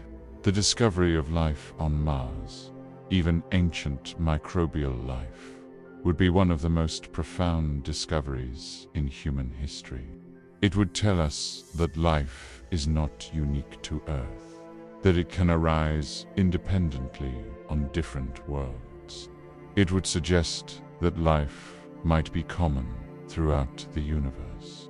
Mars has two small moons, Phobos and Deimos, named after the Greek gods of fear and terror, the sons of Ares, the Greek equivalent of Mars. These moons are tiny compared to Earth's moon. Phobos is about 14 miles across, and Deimos is only about 8 miles across. Both are irregularly shaped, looking more like potatoes than spheres. The origin of these moons is uncertain. One theory is that they are captured asteroids that were pulled into orbit around Mars by its gravity. Their dark, carbon-rich composition is similar to certain types of asteroids. However, their nearly circular orbits in Mars's equatorial plane are unusual for captured objects, leading some scientists to propose that they formed from debris ejected by a large impact on Mars. Phobos orbits very close to Mars, only about 3,700 miles above the surface. It completes an orbit in just 7 hours and 39 minutes, faster than Mars rotates. This means that from the Martian surface, Phobos rises in the west and sets in the east, crossing the sky in about 4 hours. Because Phobos orbits so close, tidal forces are gradually pulling it closer to Mars. In about 50 million years, Phobos will either crash into Mars or break apart to form a ring around the planet. Deimos orbits much farther out, about 12,400 miles above the surface. It takes about 30 hours to complete one orbit. Unlike Phobos, Deimos is slowly moving away from Mars and will eventually escape the planet's gravity entirely. Both moons are considered potential targets for future exploration. Landing on Phobos or Deimos would be easier than landing on Mars because of their low gravity. how, and they could serve as staging areas for missions to the Martian surface. Japan's MMX mission, planned for launch in the mid-20s, will visit Phobos and return samples to Earth. Mars has been the target of more spacecraft than any other planet beyond Earth since the 1960s. Dozens of missions have been sent to Mars by multiple countries. About half have failed, testament to the difficulty of Mars exploration. But the successful missions have transformed our understanding of the Red Planet. The first successful Mars mission was Mariner 4 in 1965, which flew past Mars and returned the first close-up photographs of another planet. The images showed a cratered, moon-like surface, initially dashing hopes of a habitable world. Later missions revealed that Mars was much more complex and interesting than those first images suggested. The Viking program in the 1970s included 2 orbiters and 2 landers, which operated on the surface for years and returned thousands of images. Pathfinder in 1997 deployed the first rover, Sojourner, a microwave-sized vehicle that demonstrated the feasibility of mobile surface exploration. The twin rovers Spirit and Opportunity landed in 2004, designed for 90-day missions. Spirit operated for more than 6 years before getting stuck in soft sand. Opportunity operated for nearly 15 years, traveling over 28 miles across the Martian surface, farther than any fourth-wheeled vehicle in history. Its mission finally ended in 2019, when a global dust storm blocked its solar panels and drained its batteries. The Curiosity rover, which landed in 2012, is about the size of a small car and is powered by a nuclear battery rather than solar panels. This allows it to operate year-round, regardless of dust storms. Curiosity has been exploring Gale Crater, climbing the central mountain called Mount Sharp, and studying the geological history recorded in its layered rocks. The Perseverance rover, which landed in 2021, builds on Curiosity's design but carries new instruments specifically for astrobiology. But it is also accompanied by Ingenuity, a small helicopter that has made history as the first powered aircraft to fly on another planet. Originally designed for just 5 flights, Ingenuity has exceeded all expectations, completing more than 70 flights. As of 2024, Mars is also being studied from orbit. Several spacecraft currently orbit Mars, including NASA's Mars Reconnaissance Orbiter, which has a powerful camera capable of resolving objects as small as a desk on the surface. The European Space Agency's Mars Express has been orbiting since 2003. Other nations, including India, the United Arab Emirates, and China, have successfully sent missions to Mars, demonstrating the growing international interest in the Red Planet. For decades, sending humans to Mars has been a dream. It is the next logical step in human space exploration, the first true step into the solar system beyond the Earth-Moon neighborhood. But it is also an enormous challenge. The distance alone is daunting. At its closest, Mars is about 34 million miles from Earth. At its farthest, when it is on the opposite side of the Sun, it can be over 250 million miles away. A one-way trip takes about 6 to 9 months with current propulsion technology. This means a round trip to Mars, including time on the surface, would take at least 2 years. During the journey and on the surface, astronauts would be exposed to cosmic radiation and solar particle events, both of which pose significant health risks. Mars has no global magnetic field to deflect radiation, and its thin atmosphere provides minimal shielding. Long-duration exposure could increase cancer risk and cause other health problems. The psychological challenges are also significant. Astronauts would be isolated from Earth with communication delays of up to 20 minutes each way. They would be confined to small spaces with the same crewmates for years. They would face emergencies, knowing that no rescue mission could reach them. Landing on Mars presents its own difficulties. The atmosphere is thick enough to require a heat shield during entry, but too thin for parachutes alone to slow a heavy spacecraft.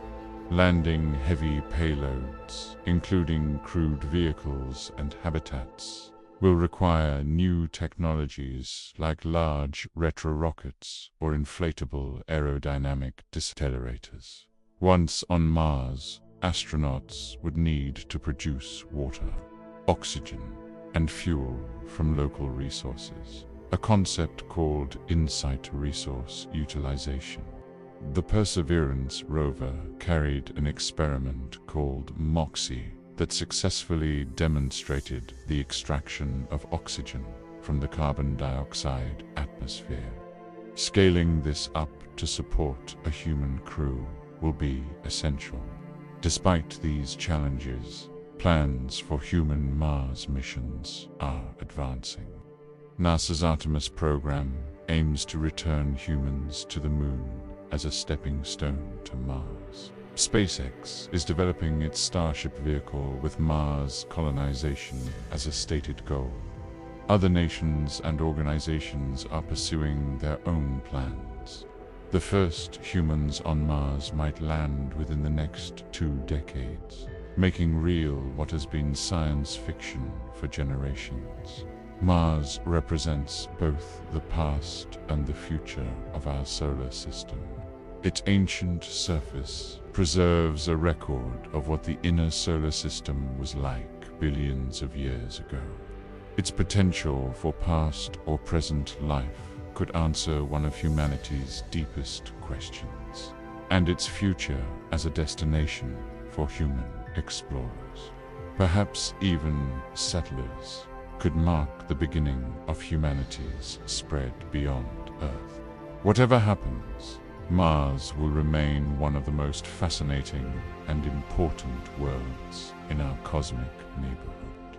Between the orbits of Mars and Jupiter lies a region of space filled with millions of rocky objects, ranging in size from tiny pebbles to dwarf planets. This is the asteroid belt, and despite what science fiction movies might have you believe, it is nothing like the dense fields of tumbling rocks that spaceships must dodge and weave through. In reality, the asteroid belt is mostly empty space. If you flew a spacecraft through it, you would be extremely unlikely to hit anything. The average distance between asteroids is about 600,000 miles. So what exactly are asteroids? They are remnants from the earliest days of the solar system, leftover building blocks that never managed to come together to form a planet. About 4.6 billion years ago, when the solar system was young, the material in this region tried to coalesce into a planet, just like the material that formed Mercury, Venus, Earth, and Mars. But something interfered. Jupiter formed quickly and grew massive, and its powerful gravity stirred up the material in what would become the asteroid belt. Instead of gently coming together, the objects in this region were constantly being tugged, and pulled by Jupiter's gravitational influence. Collisions became destructive rather than constructive. Objects that had started to grow were smashed apart. The would-be planet was stillborn, leaving behind the scattered debris we see today. If you could gather all the asteroids in the belt and combine them into a single object, the total mass would be surprisingly small, only about 4% of the Moon's mass. The largest object in the asteroid belt series accounts for about 1/3 of that total mass all by itself. The asteroid belt is not so much a dense collection of rocks as it is a sparse scattering of material spread across a vast region of space. Ceres is special, with a diameter of about 587 miles. It is by far the largest object in the asteroid belt, and the only one massive enough to have pulled itself into a roughly spherical shape through its own gravity. This is why Ceres is classified as a dwarf planet rather than an asteroid. It was actually discovered first in 1801 by the Italian astronomer Giuseppe Piazzi, who initially thought he had found a new planet. Ceres is a fascinating world. NASA's Dawn spacecraft orbited Ceres from 2015 to 2018, revealing a surface covered in craters, but also showing signs of geological activity.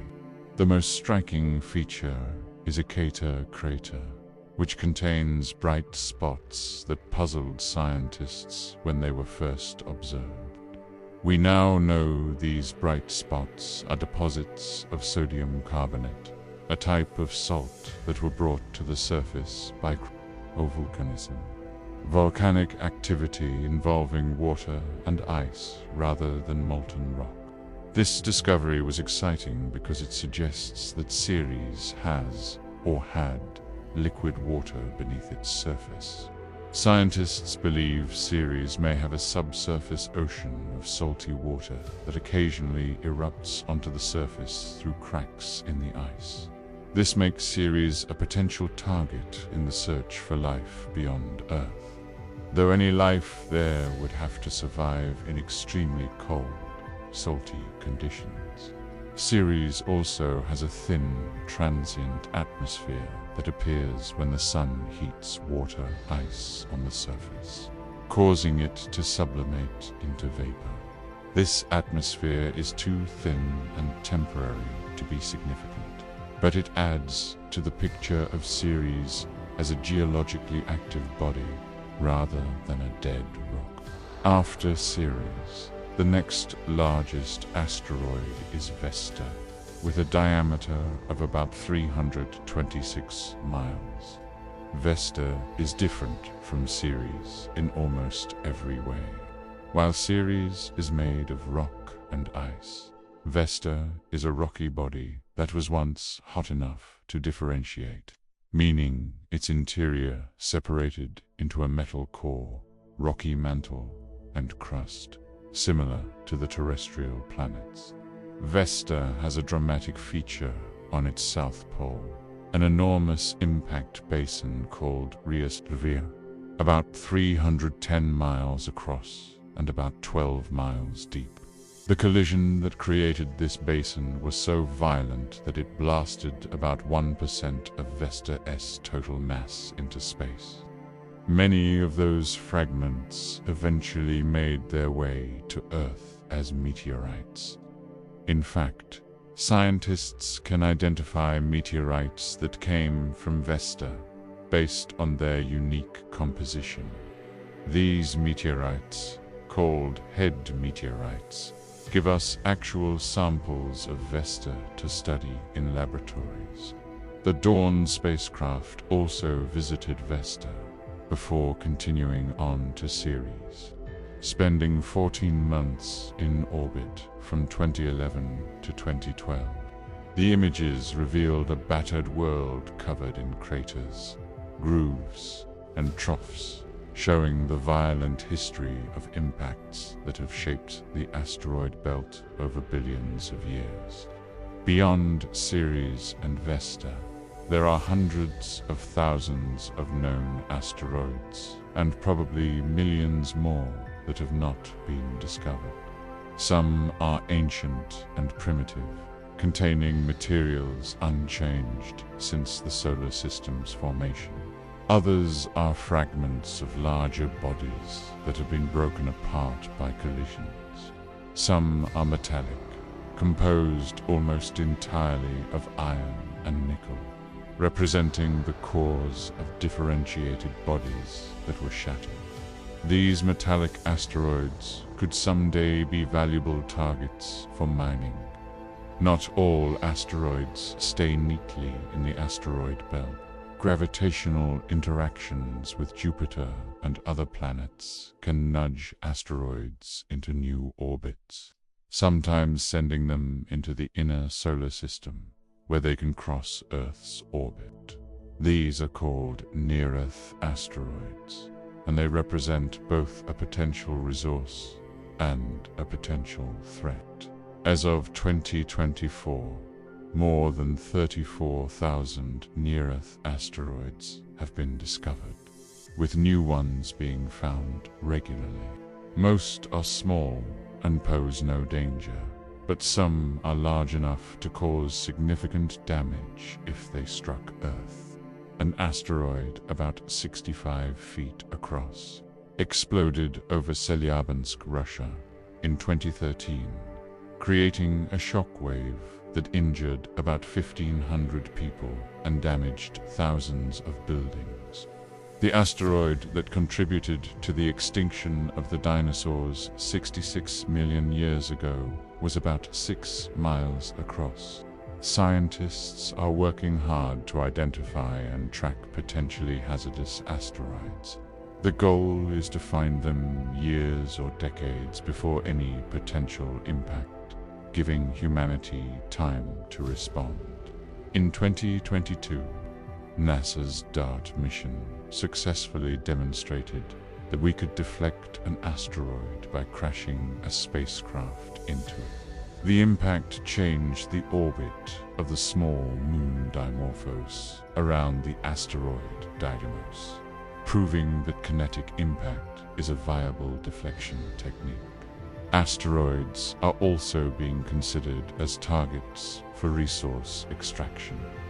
Some asteroids contain valuable metals like platinum, gold, and rare earth elements in concentrations far higher than typical Earth-borne. Water-rich asteroids could provide fuel and life support for future space missions. While asteroid mining remains in the future, several companies and space agencies are seriously studying the possibilities.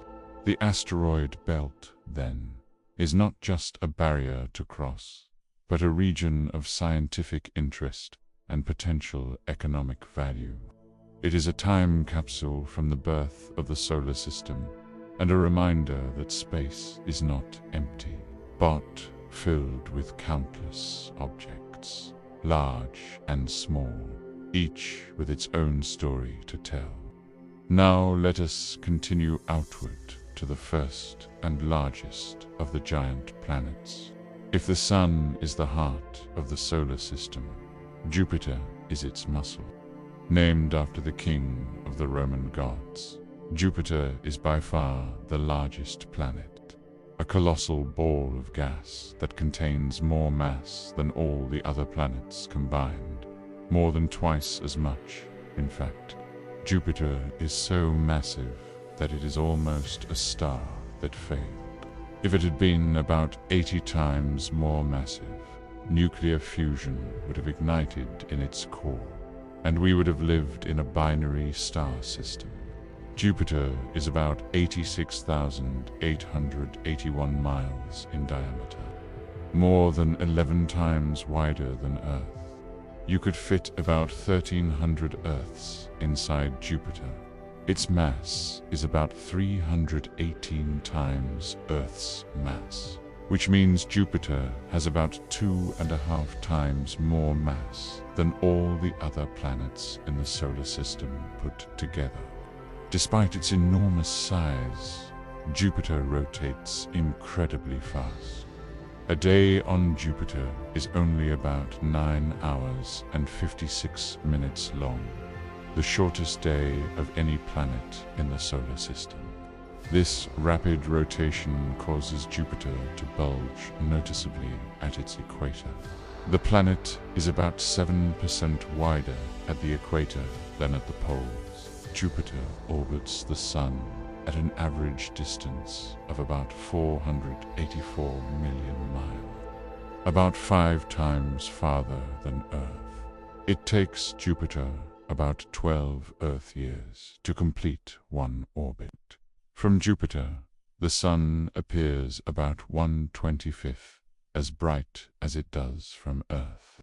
But it is still by far the brightest object in the Jovian sky. Jupiter is classified as a gas giant because it is composed primarily of hydrogen and helium, the same elements that make up the Sun. There is no solid surface on Jupiter. If you could somehow descend through the atmosphere, you would pass through increasingly thick gas that gradually transitions into a state that is neither truly gas nor liquid. But at extreme depths, the pressure becomes so intense that hydrogen transforms into a metallic state, conducting electricity like a metal. At the very center of Jupiter, there may be a core of heavier elements, perhaps rock and metal, with a mass of perhaps 10 to 45 times Earth's mass. But this core is buried under so much gas that we cannot directly observe it. Our understanding of Jupiter's interior comes from measurements of its gravity field and comparisons to theoretical models. What we can observe is Jupiter's spectacular atmosphere. The visible surface of Jupiter is actually the tops of clouds arranged in bands parallel to the equator. These bands come in 2 types: light-colored zones and dark-colored belts. The zones are regions of rising air, where ammonia ice clouds form at high altitudes. The belts are regions of sinking air, where we see deeper into the atmosphere, and the clouds have a brownish color from other compounds. The boundaries between zones and belts are home to powerful jet streams, with winds that can exceed 300 miles per hour. These winds blow in opposite directions in adjacent bands, creating turbulence and spawning enormous storms that can last for centuries. The most famous feature on Jupiter is the Great Red Spot, an enormous storm that has been raging for at least 350 years, and possibly much longer. It was first definitively observed in 1665 by the Italian astronomer Giovanni Cassini, though there are earlier observations that might have been the same storm. The Great Red Spot is an anticyclone, a high-pressure storm system that rotates counterclockwise in Jupiter's southern hemisphere. It is enormous, large enough to swallow Earth with room to spare. At its largest, the Great Red Spot was about 25,000 miles wide, roughly 3 times Earth's diameter. However, the storm has been shrinking for at least a century and is now about 10,000 miles across. Scientists do not know if it will continue to shrink and eventually disappear, or if it will stabilize at its current size. The distinctive red color of the Great Red Spot comes from chemical compounds in the atmosphere. Though the exact composition is still debated, the storm extends about 200 miles into the atmosphere and has wind speeds of about 270 miles per hour. At its edges, the center of the storm is relatively calm. Jupiter hosts many other storms besides the Great Red Spot. White ovals, brown barges, and smaller red spots come and go over time. Lightning has been observed flashing in Jupiter's clouds, sometimes thousands of times more powerful than lightning on Earth. The atmosphere is a constantly changing, endlessly fascinating display of fluid dynamics on a planetary scale. Jupiter has the strongest magnetic field of any planet in the solar system, about 20,000 times stronger than Earth's. This powerful magnetic field is generated by electrical currents flowing in the metallic hydrogen deep within Jupiter's interior.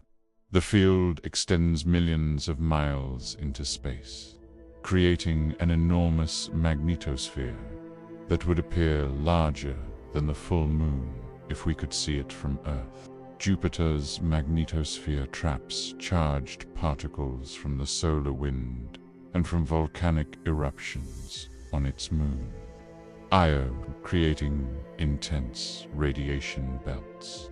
These radiation belts are among the most dangerous environments in the solar system.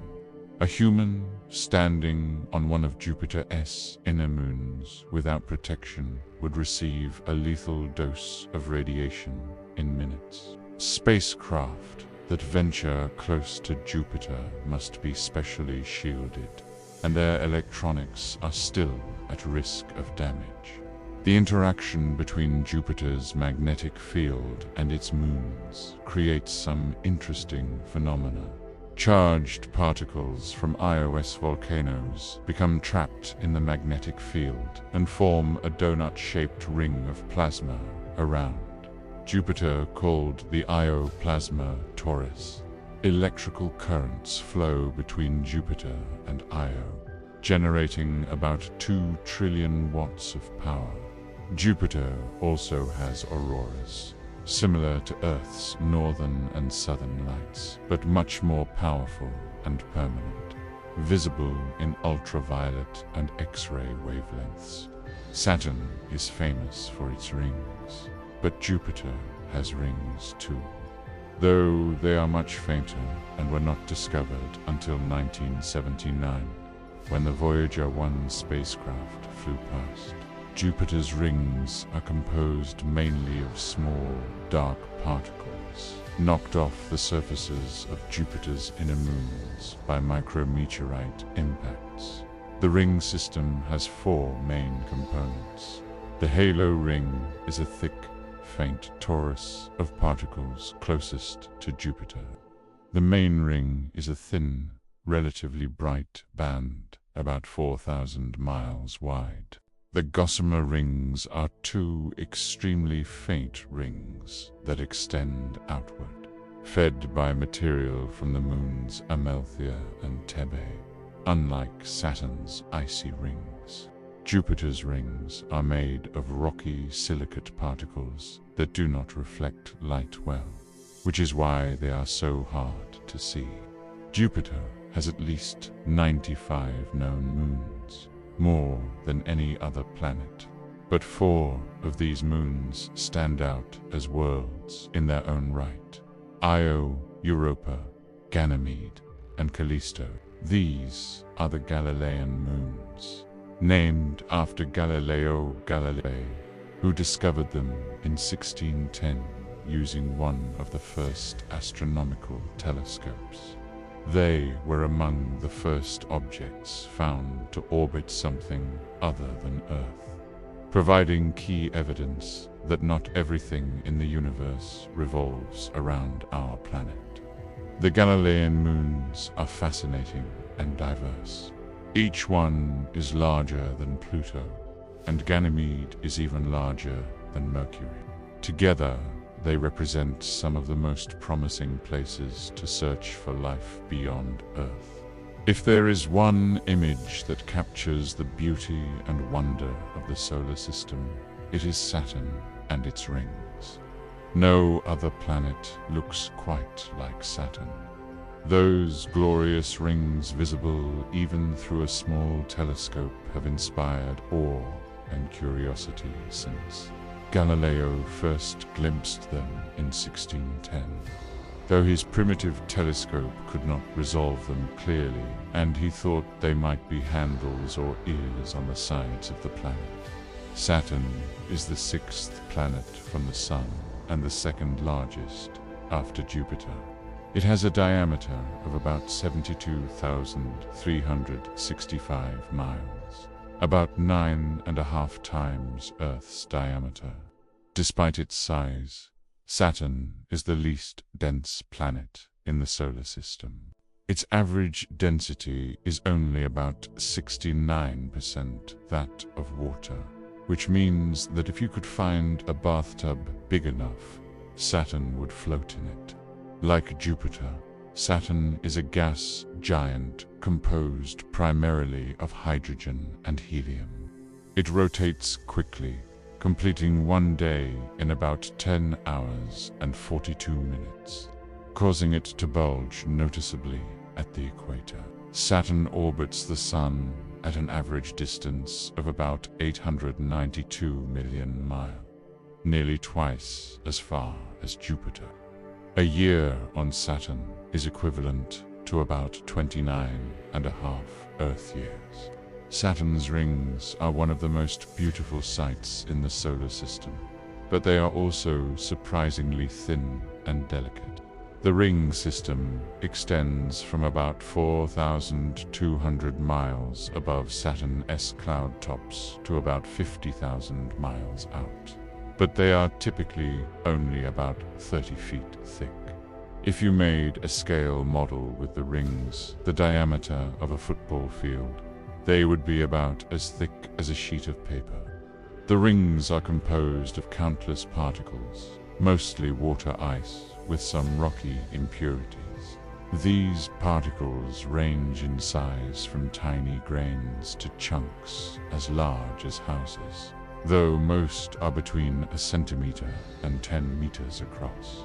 The particles orbit Saturn independently, each one essentially a tiny moon.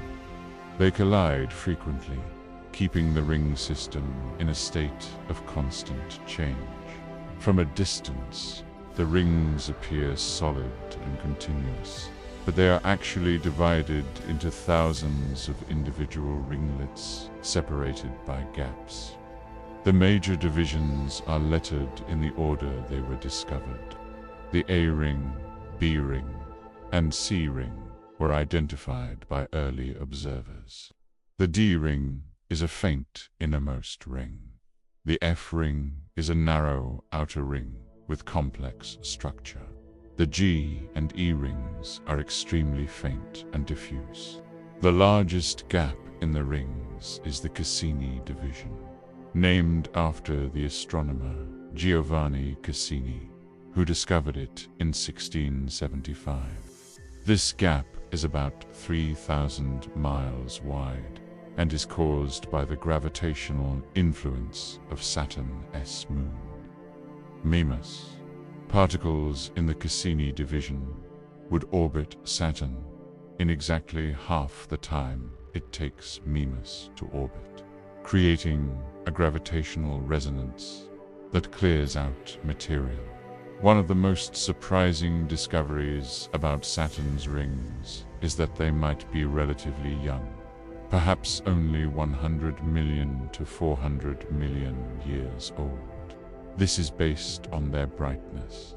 The ice particles are cleaner than they should be if they had been accumulating cosmic dust for billions of years. If this is true, the rings may not last forever. Some material is constantly falling into Saturn, and without replenishment, the rings could fade away in another 100 million years or so. We may be living in a special time to see Saturn's rings in their glory. Saturn's atmosphere is similar to Jupiter's, but with some important differences. The cloud bands are less distinct and more muted in color, partly because Saturn is farther from the Sun and colder, and partly because a layer of ammonia haze tends to obscure deeper features. The wind speeds on Saturn are actually faster than on Jupiter, reaching up to 1,100 miles per hour at the equator. Saturn does have storms, including periodic great white spots that erupt every few decades. The most recent was in 2010 and 2011, when an enormous storm system developed in the northern hemisphere and eventually encircled the entire planet. Saturn also has a bizarre hexagonal storm at its north pole, a six-sided jet stream pattern about 20,000 miles across. This hexagon has been observed since the Voyager missions in the 1980s and remains stable despite the turbulent atmosphere. Saturn's interior is thought to be similar to Jupiter's, with a possible rocky core surrounded by metallic hydrogen and then molecular hydrogen. However, Saturn's lower mass means the metallic hydrogen layer is probably smaller. Saturn generates about twice as much heat as it receives from the Sun, suggesting ongoing internal processes. This excess heat may come from helium rain at Saturn's temperatures. Helium separates from hydrogen in the outer layers and falls as droplets toward the core, releasing gravitational energy as heat. Saturn has at least 146 known moons, but one stands out above all others, Titan. With a diameter of about 3,200 miles, Titan is the second largest moon in the solar system, after Ganymede, and the only moon with a substantial atmosphere. That atmosphere is denser than Earth's, with a surface pressure about 50% higher than at sea level on Earth. It is composed mainly of nitrogen, like Earth's atmosphere, but with significant amounts of methane.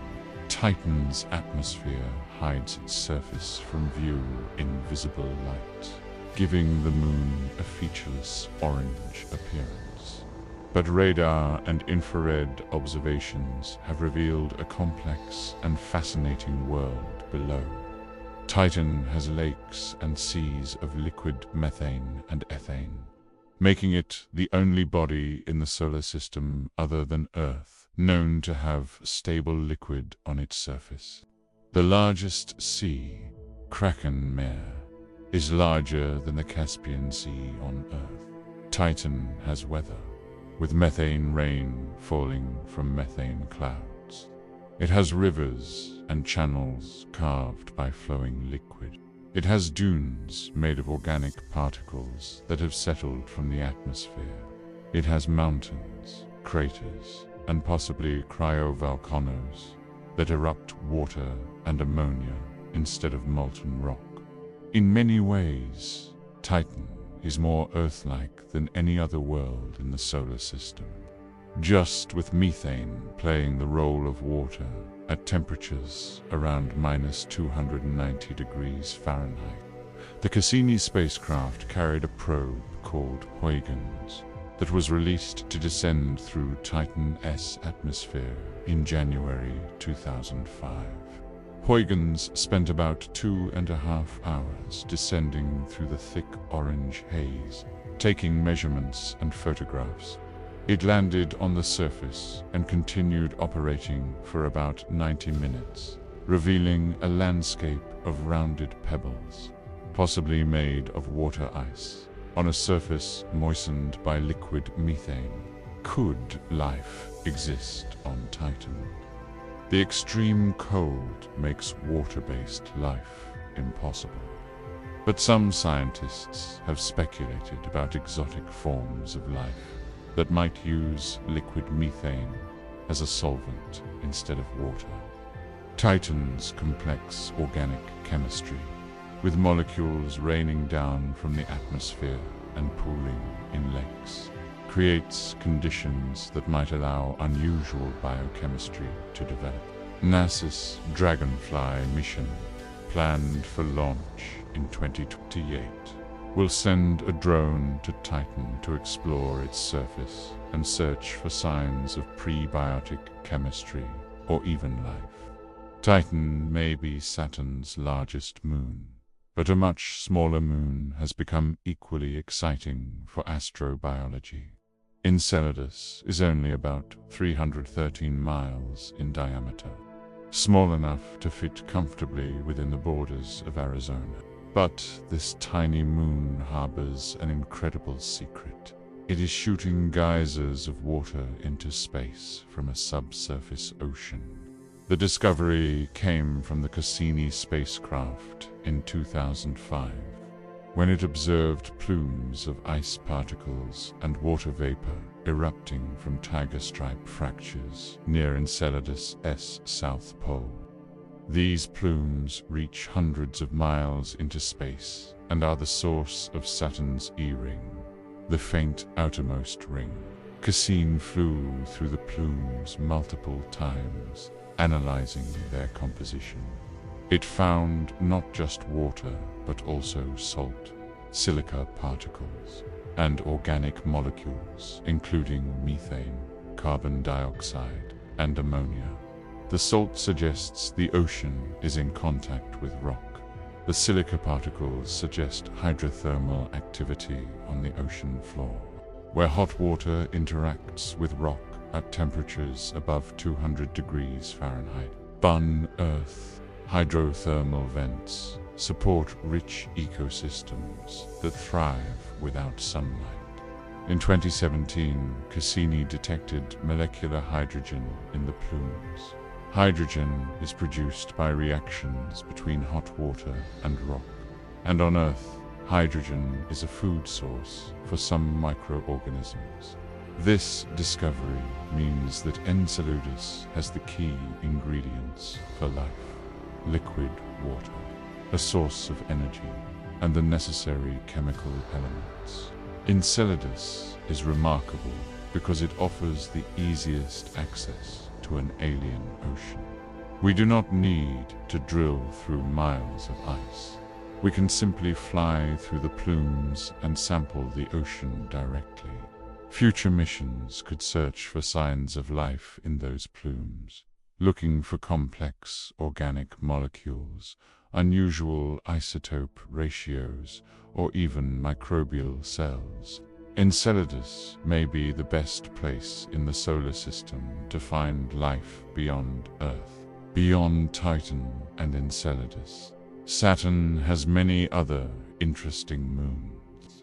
Mimas is famous for its enormous crater Herschel, which makes it look remarkably like the Death Star from Star Wars.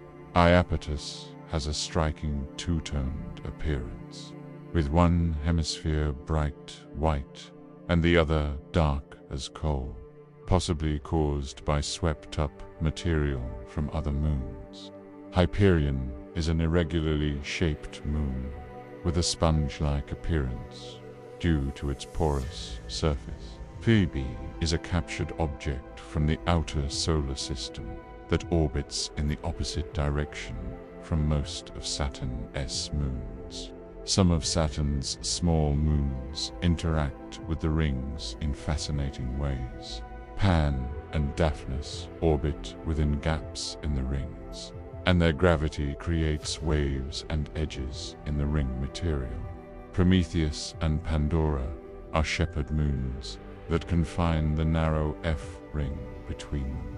Studying these interactions helps us understand how ring systems form and evolve.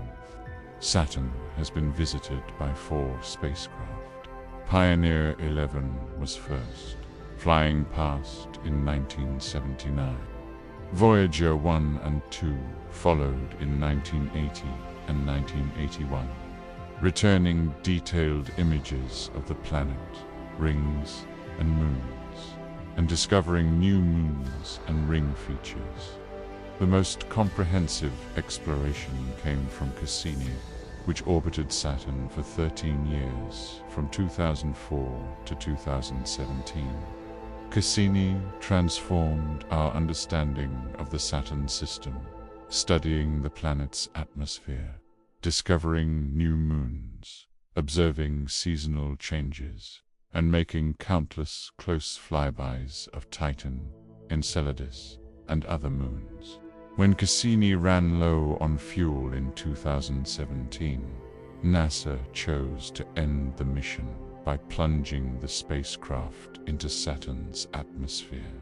This was done to ensure Cassini could not accidentally crash into Enceladus or Titan and potentially contaminate those potentially habitable moons with Earth microbes. Cassini continued transmitting data until the very end, providing unique measurements of Saturn's atmosphere before being destroyed. Future missions to the Saturn system are being planned. The Dragonfly mission to Titan is scheduled for launch in 2028. Proposals for missions to Enceladus to search for life in its plumes are under consideration. Saturn and its moons will remain high-priority targets for exploration for decades to come. Saturn is more than just the planet with the pretty rings.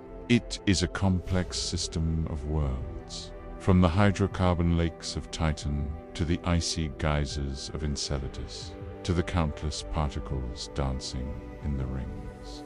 If Jupiter is the king of the planets, Saturn is surely the jewel. Now let us venture even farther from the Sun, to the strange ice giants at the edge of the planetary system.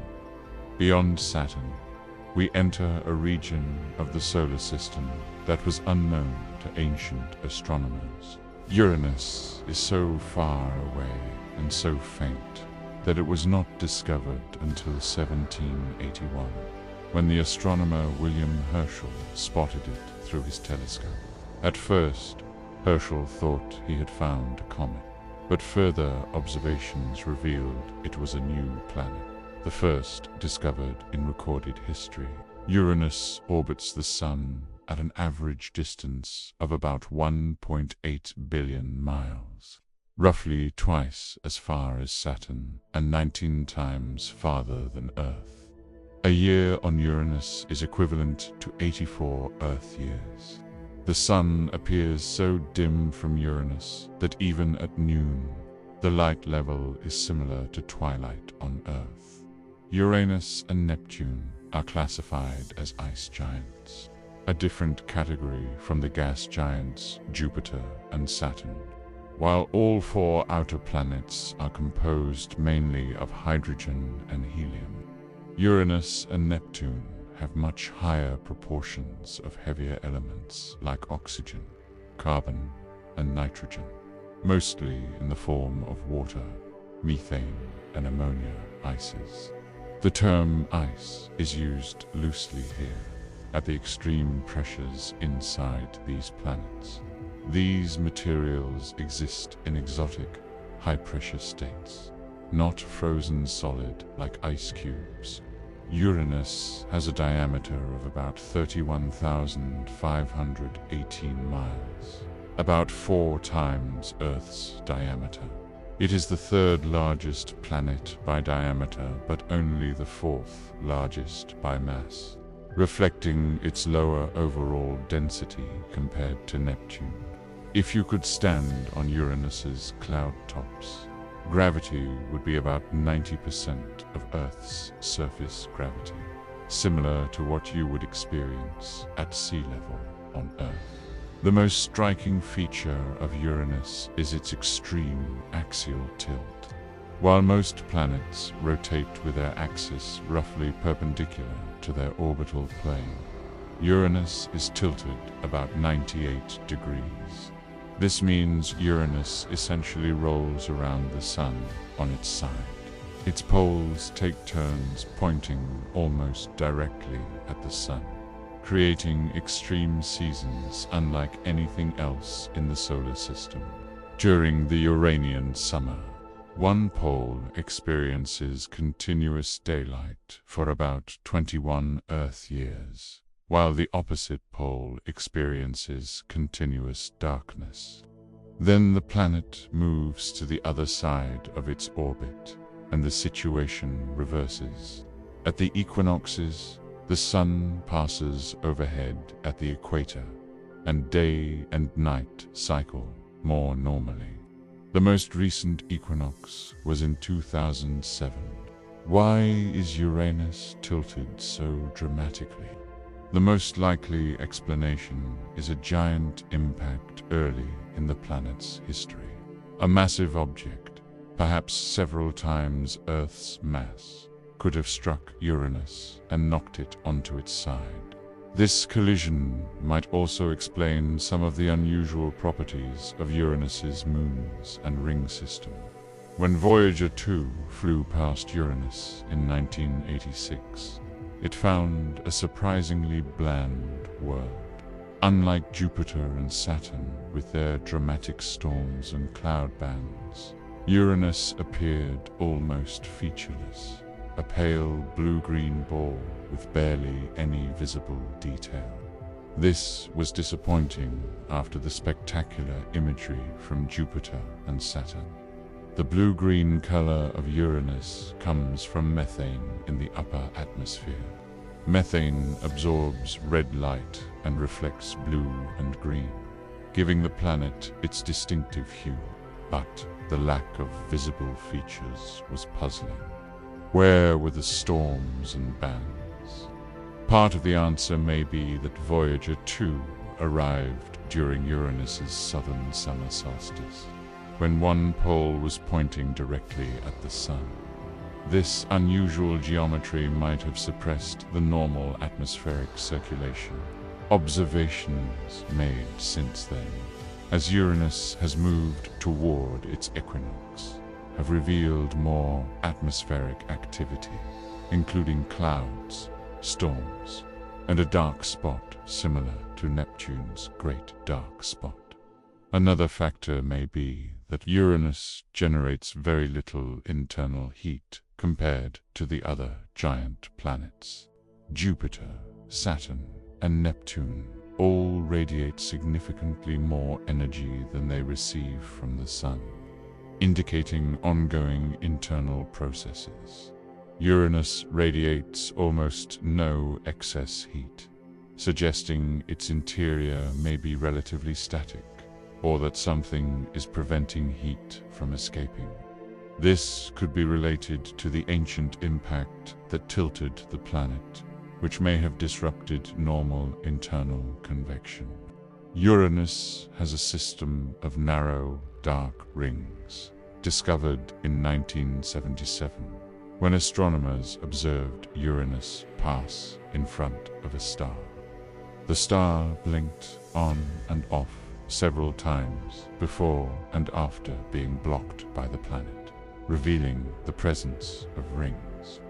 Voyager 2 later imaged the rings directly and discovered additional faint rings. The Uranian rings are very different from Saturn's bright, icy rings. They are narrow, dark, and composed of small particles that reflect very little light. The main rings are only about 10 miles wide. The particles may be rocky or carbon-rich material rather than ice. Like Uranus itself, the ring system is tilted, appearing as a target or bullseye pattern when viewed from Earth. Uranus has 27 known moons, all named after characters from the works of William Shakespeare and Alexander Pope, the 5 largest moons. In order of distance from Uranus are Miranda, Ariel, Umbriel, Titanium, and Oberon. All 5 are relatively small, icy worlds. Miranda is the most geologically interesting, despite being the smallest of the major moons, at only about 290 miles in diameter. Its surface is a chaotic patchwork of different terrain types. including giant canyons, ridges, and a feature called Verona Roops, a cliff about 12 miles high that may be the tallest known cliff in the solar system. If you stepped off the edge, you would fall for about 12 minutes before hitting the bottom, thanks to Miranda's weak gravity. The strange surface of Miranda may be the result of the moon being shattered by an impact and reassembling haphazardly, or it may reflect intense tidal heating early in its history. Some scientists believe Miranda may have a subsurface ocean, making it another potential target for astrobiological study. Voyager 2 remains the only spacecraft to have visited Uranus, flying past in January 1986, at a distance of about 50,000 miles. The encounter lasted only a few hours, providing a brief but valuable glimpse of this distant world. Voyager 2 discovered 10 new moons, studied the ring system, measured the magnetic field, and took the images that revealed Uranus's apparently bland atmosphere. Since then, Uranus has been studied by ground-based telescopes and the Hubble Space Telescope, revealing more atmospheric activity than Voyager saw and tracking seasonal changes. But we desperately need a dedicated mission to return to Uranus for a comprehensive study. In 2022, a survey of planetary science priorities recommended that a Uranus orbiter and probe should be NASA's next flagship mission to the outer solar system. Such a mission could spend years studying Uranus's atmosphere, interior, magnetic field, rings, and moons. It could drop a probe into the atmosphere to directly measure its composition, and it could investigate whether any of Uranus's moons have subsurface oceans. A mission to Uranus would take about 13 years to arrive using conventional propulsion, though the exact travel time depends on the launch date and trajectory. If approved soon, a Uranus mission could launch in the early 2030s and arrive in the mid-2040s. The wait will be long, but the scientific return would be enormous. Uranus is one of the least understood planets, and many of its mysteries can only be solved by going there. Now let us continue to the most distant of the 8 planets, a world so far from the Sun that it was discovered not by looking through a telescope, but by doing mathematics. Neptune is the 8th and most distant planet from the Sun, orbiting at an average distance of about 2.8 billion miles, 30 times farther than Earth. At this extreme distance, Neptune takes about 165 Earth years to complete a single orbit. Neptune has completed only one orbit since it was discovered in 1846. The discovery of Neptune was a triumph of mathematics and physics. After Uranus was discovered in 1781, astronomers tracked its orbit carefully and noticed that it was not following the path predicted by Newton's laws of gravity.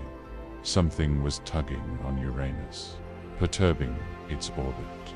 To mathematicians, John Couch Adams in England and Urbain Le Verrier in France independently calculated where an undiscovered planet would need to be to cause the observed perturbation.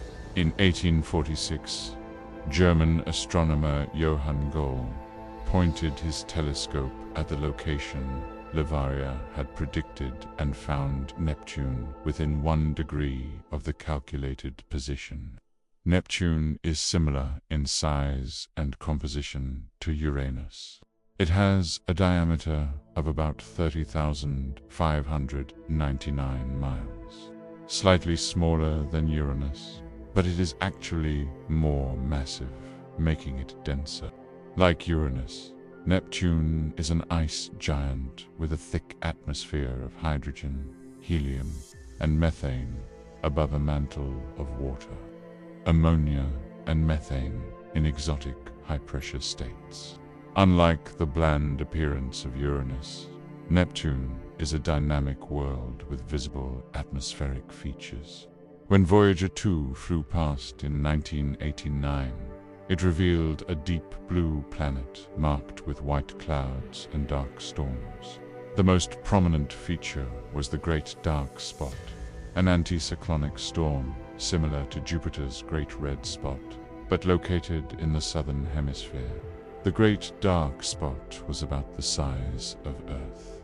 Interestingly, when the Hubble Space Telescope observed Neptune in 1994, the Great Dark Spot had vanished.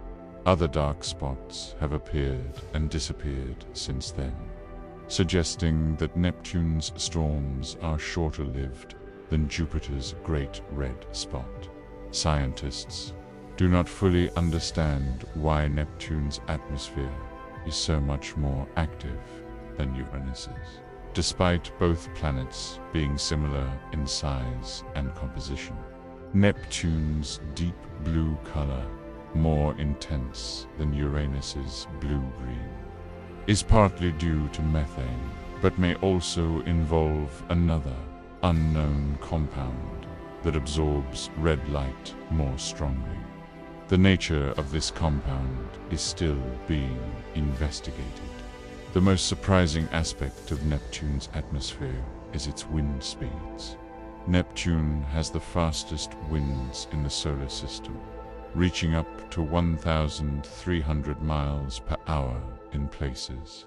This is remarkable because Neptune receives very little energy from the distant sun, yet it generates powerful winds. The answer is that Neptune radiates about 2.6 times more energy than it receives from the sun, indicating a strong internal heat source that drives atmospheric circulation. Neptune has a faint ring system consisting of 5 main rings, named after astronomers who contributed to our understanding of Neptune: Gall, Leverrier, Lasalle, Arago, and Adams. The rings are dark and contain a higher proportion of dust than Saturn's rings. The outermost Adams ring contains several bright arcs where material is clumped together, held in place by the gravitational influence of Neptune's moon, Galatea. Neptune has 16 known moons, but one dominates the system: Triton, with a diameter of about 1,681 miles. Triton is the 7th largest moon in the solar system and by far the largest of Neptune's moons. All the other Neptunian moons combined have less than 1% of Triton's mass. Triton is a fascinating and unusual world. It orbits Neptune in a retrograde direction, meaning it moves opposite to Neptune's rotation, the only large moon in the solar system to do so. This strongly suggests that Triton did not form around Neptune, but was captured from the Kuiper Belt, the region of icy bodies beyond Neptune. Triton may be a close cousin of Pluto, captured by Neptune's gravity long ago. Triton's surface is young and geologically active. Voyager 2 observed geysers of nitrogen gas erupting from the surface and reaching about 5 miles high before being blown horizontally by high-altitude winds. The surface temperature is about -391 degrees Fahrenheit, making Triton one of the coldest places in the solar system. Despite this extreme cold, the geysers indicate that Triton has some internal heat, possibly from tidal heating caused by its orbital interactions with Neptune. Triton may have a subsurface ocean beneath its icy crust, similar to Europa and Enceladus. If so, it could be another potential habitat for life. A mission to Triton would be extremely challenging due to the distance, but it remains a high-priority target for future exploration. Like Uranus, Neptune has been visited by only one spacecraft, Voyager 2.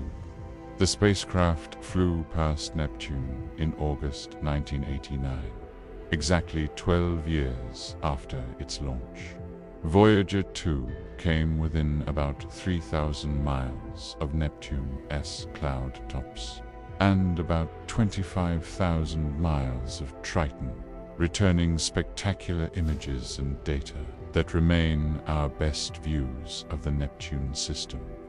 After the Neptune flyby, Voyager 2 continued into interstellar space, following its twin, Voyager 1. Both spacecraft are still operating and sending back data, though they are now more than 12 billion miles from the Sun. They are humanity's most distant explorers, carrying golden records with sounds and images of Earth in case they are ever found by intelligent beings. No missions to Neptune are currently approved, but scientists have proposed various concepts. A Neptune orbiter with a Triton lander would be a dream mission, allowing us to study Neptune's atmosphere and magnetic field, while also exploring Triton's surface and searching for signs of an ocean. The challenge is the extreme distance. A mission to Neptune would take 12 to 15 years just to get there, requiring patience and long-term commitment. With Neptune, we have reached the edge of the planetary region. Beyond Neptune lies a vast realm of icy bodies, dwarf planets, and cosmic wanderers. This is the realm of Pluto, the Kuiper Belt, and ultimately the Oort cloud, where the solar system fades into the interstellar void. Let us venture into this frontier. For 76 years, from its discovery in 1930 until 2006, Pluto was considered the ninth planet. Then, the International Astronomical Union famously reclassified it as a dwarf planet, causing controversy that continues to this day. But regardless of what we call it, Pluto remains one of the most fascinating objects in the solar system. A small world of ice and rock that defied our expectations when we finally visited it. Pluto orbits the Sun at an average distance of about 3.7 billion miles, but its orbit is highly elliptical. At its closest approach to the Sun, Pluto comes within about 2.8 billion miles, actually crossing inside Neptune's orbit. At its farthest, it retreats to about 4.6 billion miles. A year on Pluto is equivalent to 248 Earth years, with a diameter of about 1,473 miles. Pluto is smaller than Earth's moon. Its surface gravity is only about 6% of Earth's, meaning you could easily jump over a house there if you could survive the minus 380 degrees Fahrenheit temperatures and lack of breathable atmosphere. Before July 2015, our best images of Pluto showed a fuzzy blob of pixels.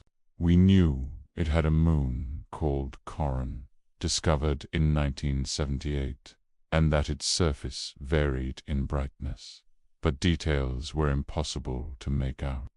Then, NASA's New Horizons spacecraft flew past Pluto at about 36,000 miles per hour, passing within about 7,800 miles of the surface, and everything changed. The images sent back by New Horizons revealed a world of stunning complexity and beauty. The most striking feature is a large, heart-shaped, bright region, now named Tombor Regio, after Clyde Tombaugh, who discovered Pluto. The western lobe of the heart, called Sputnik Planitia, is a vast basin filled with nitrogen ice that is constantly churning and renewing itself through convection. The ice is divided into polygonal cells about 20 miles across, where warm ice rises from below and cooler ice sinks at the edges, like a very slow lava lamp. Pluto has mountains made of water ice, which at Pluto's temperatures is as hard as rock. Some of these mountains rise more than 11,000 feet above the surrounding terrain. There are also strange features that might be ice volcanoes, which would erupt slush of water, ice, nitrogen, and ammonia rather than molten rock. Pluto has a thin atmosphere of nitrogen, methane, and carbon monoxide that expands when Pluto is closer to the Sun and contracts as it moves farther away. This atmosphere creates haze layers that were dramatically backlit in images taken as New Horizons looked back after the flyby. The haze gives Pluto a bluish tint when seen against the darkness of space.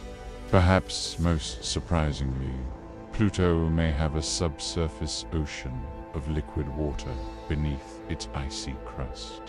The evidence comes from the shape of Sputnik Planitia and the way it has affected Pluto's orientation. If there is an ocean, it is kept liquid by the decay of radioactive elements in Pluto's rocky core, not tidal heating like on the moons of Jupiter and Saturn. Pluto has 5 known moons. The largest, Charon, is so big relative to Pluto that the two are sometimes called a double dwarf planet. Charon's diameter is about 753 miles, more than half of Pluto's diameter.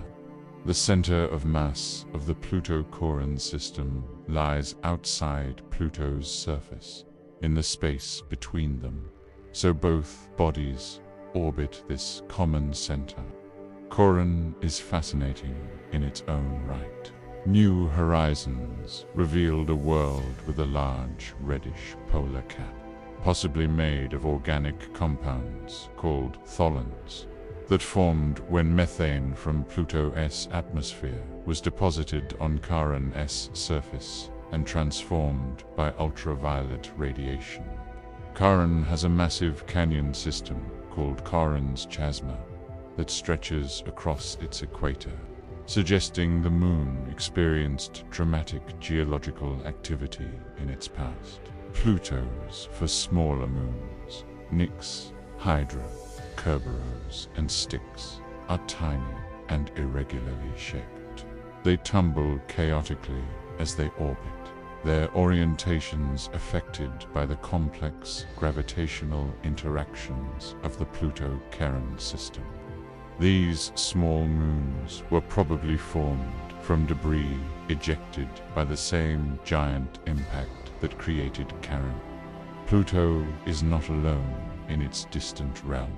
It is one of countless objects in the Kuiper Belt, a region of icy bodies extending from about Neptune's orbit at 30 astronomical units from the Sun to about 50 astronomical units. The Kuiper Belt is named after Dutch-American astronomer Gerard Kuiper, who predicted its existence in 1951. The Kuiper Belt contains an estimated 100,000 or more objects larger than 60 miles across, and millions of smaller bodies. These objects are remnants from the formation of the solar system composed of ice and rock that never came together to form a planet, because the material in this region is to spread out and orbital speeds are too slow for frequent collisions. Several Kuiper Belt objects rival or exceed Pluto in size. Eris, discovered in 2005, is almost exactly the same size as Pluto, but about 27% more massive.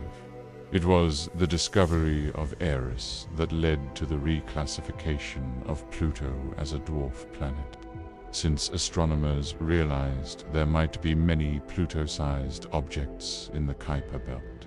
Other large Kuiper Belt objects include Makemake, Haumea, and Quaoar.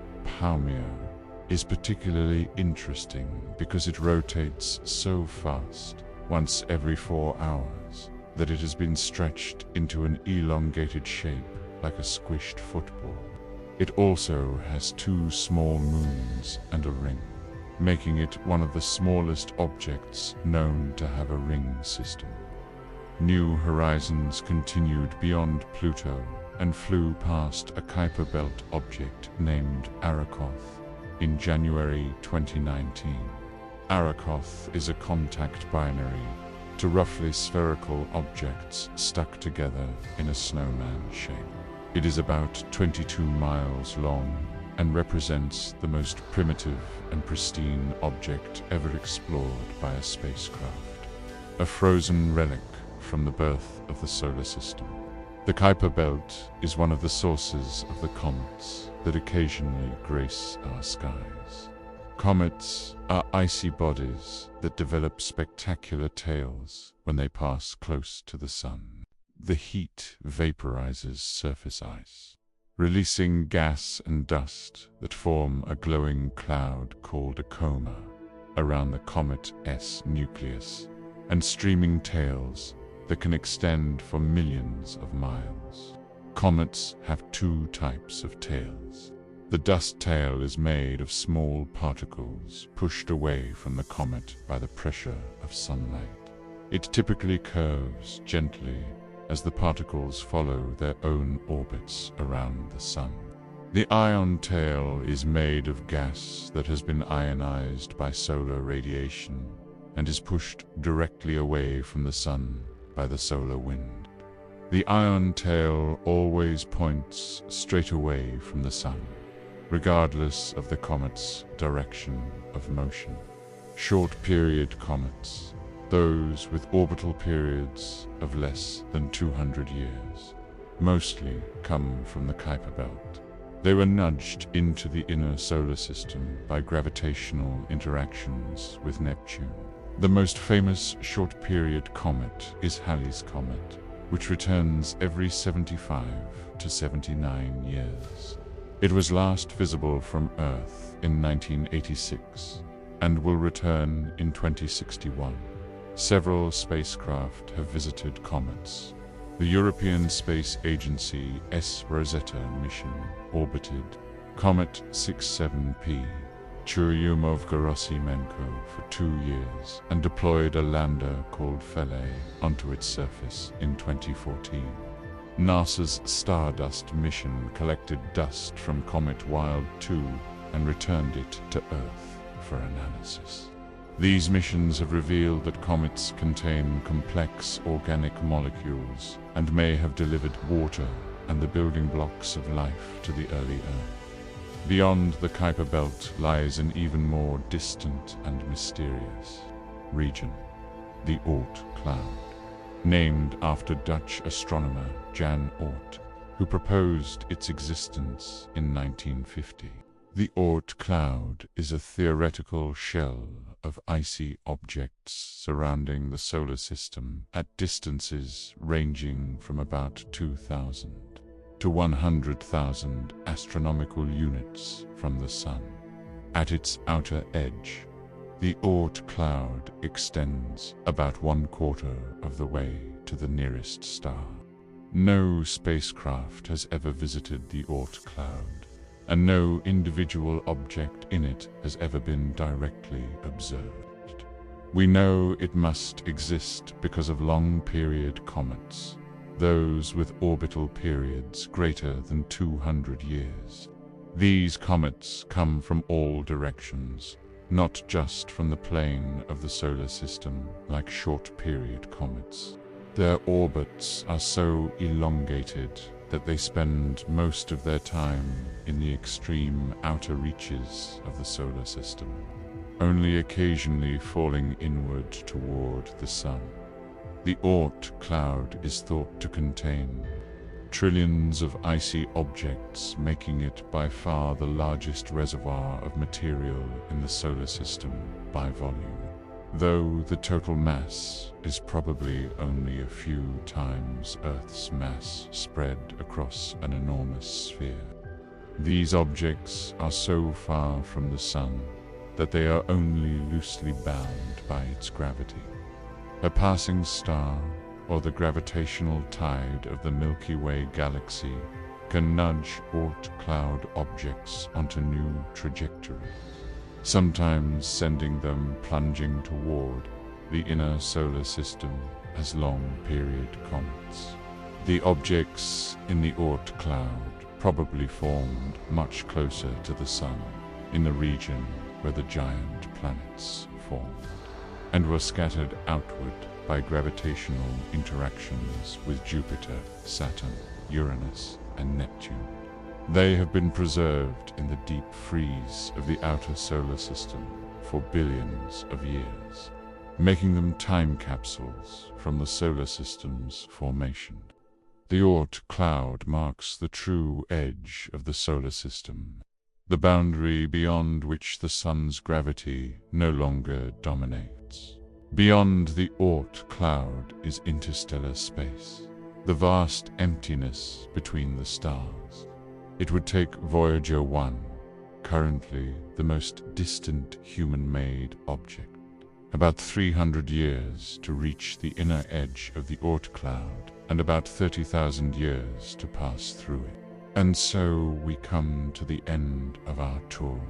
We have traveled from the blazing heart of the Sun to the frozen darkness at the edge of its gravitational influence. We have visited rocky worlds, baked by heat and ice giants, shrouded in mystery. We have explored moons with underground oceans, rings of sparkling ice, and mountains of frozen nitrogen. We have crossed billions of miles and billions of years of cosmic history. What have we learned? Perhaps the most important lesson is that the solar system is far more diverse and dynamic than our ancestors could have imagined. Every world we visit surprises us. Mercury has ice at its poles. Venus was probably once habitable. Mars once had rivers and lakes. Jupiter's moons have oceans beneath their ice. Saturn's rings may be younger than the dinosaurs. Uranus rolls on its side. Neptune has the fastest winds in the solar system. Pluto has glaciers of nitrogen and a heart-shaped plane that renews itself through convection.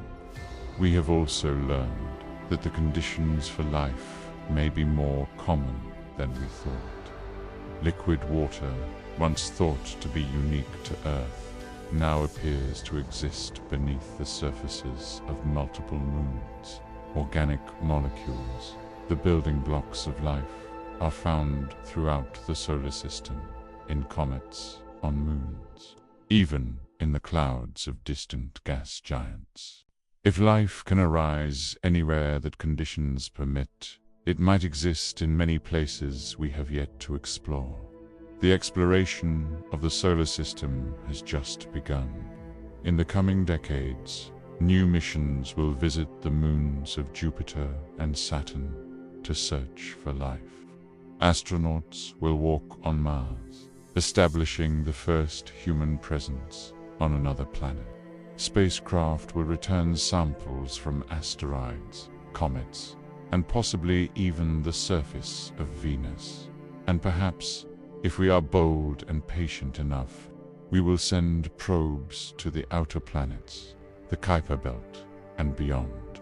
But even as we look outward, we must remember to look inward. The solar system is our home, but Earth is our cradle. Everything we have learned about other worlds reminds us how precious and rare our own planet is. The runaway greenhouse effect on Venus shows what could happen if we ignore the climate. The dead magnetic fields of Mars and Mercury show what protects our atmosphere from the solar wind. The impacts that scarred every solid surface in the solar system remind us that cosmic bombardment is a real threat that we must learn to deflect.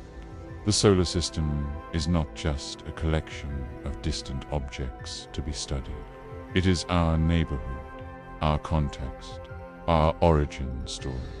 The atoms in your body were forged in the hearts of ancient stars, scattered across space by supernova explosions, gathered together by gravity into the cloud that became our solar system. You are made of star stuff, and so is everything else you see in the night sky. When you look up at the stars tonight, find a bright point of light that does not twinkle.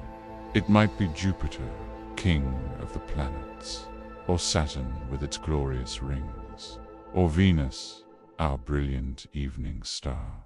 Know that these are real places, worlds that spacecraft have visited and that humans may someday explore. Know that beyond them lie wonders we have barely glimpsed and mysteries we have not yet begun to understand. The solar system awaits. The universe is vast, and we are just getting started. Thank you for joining me on this journey. May your curiosity never fade, and may the stars always call you onward.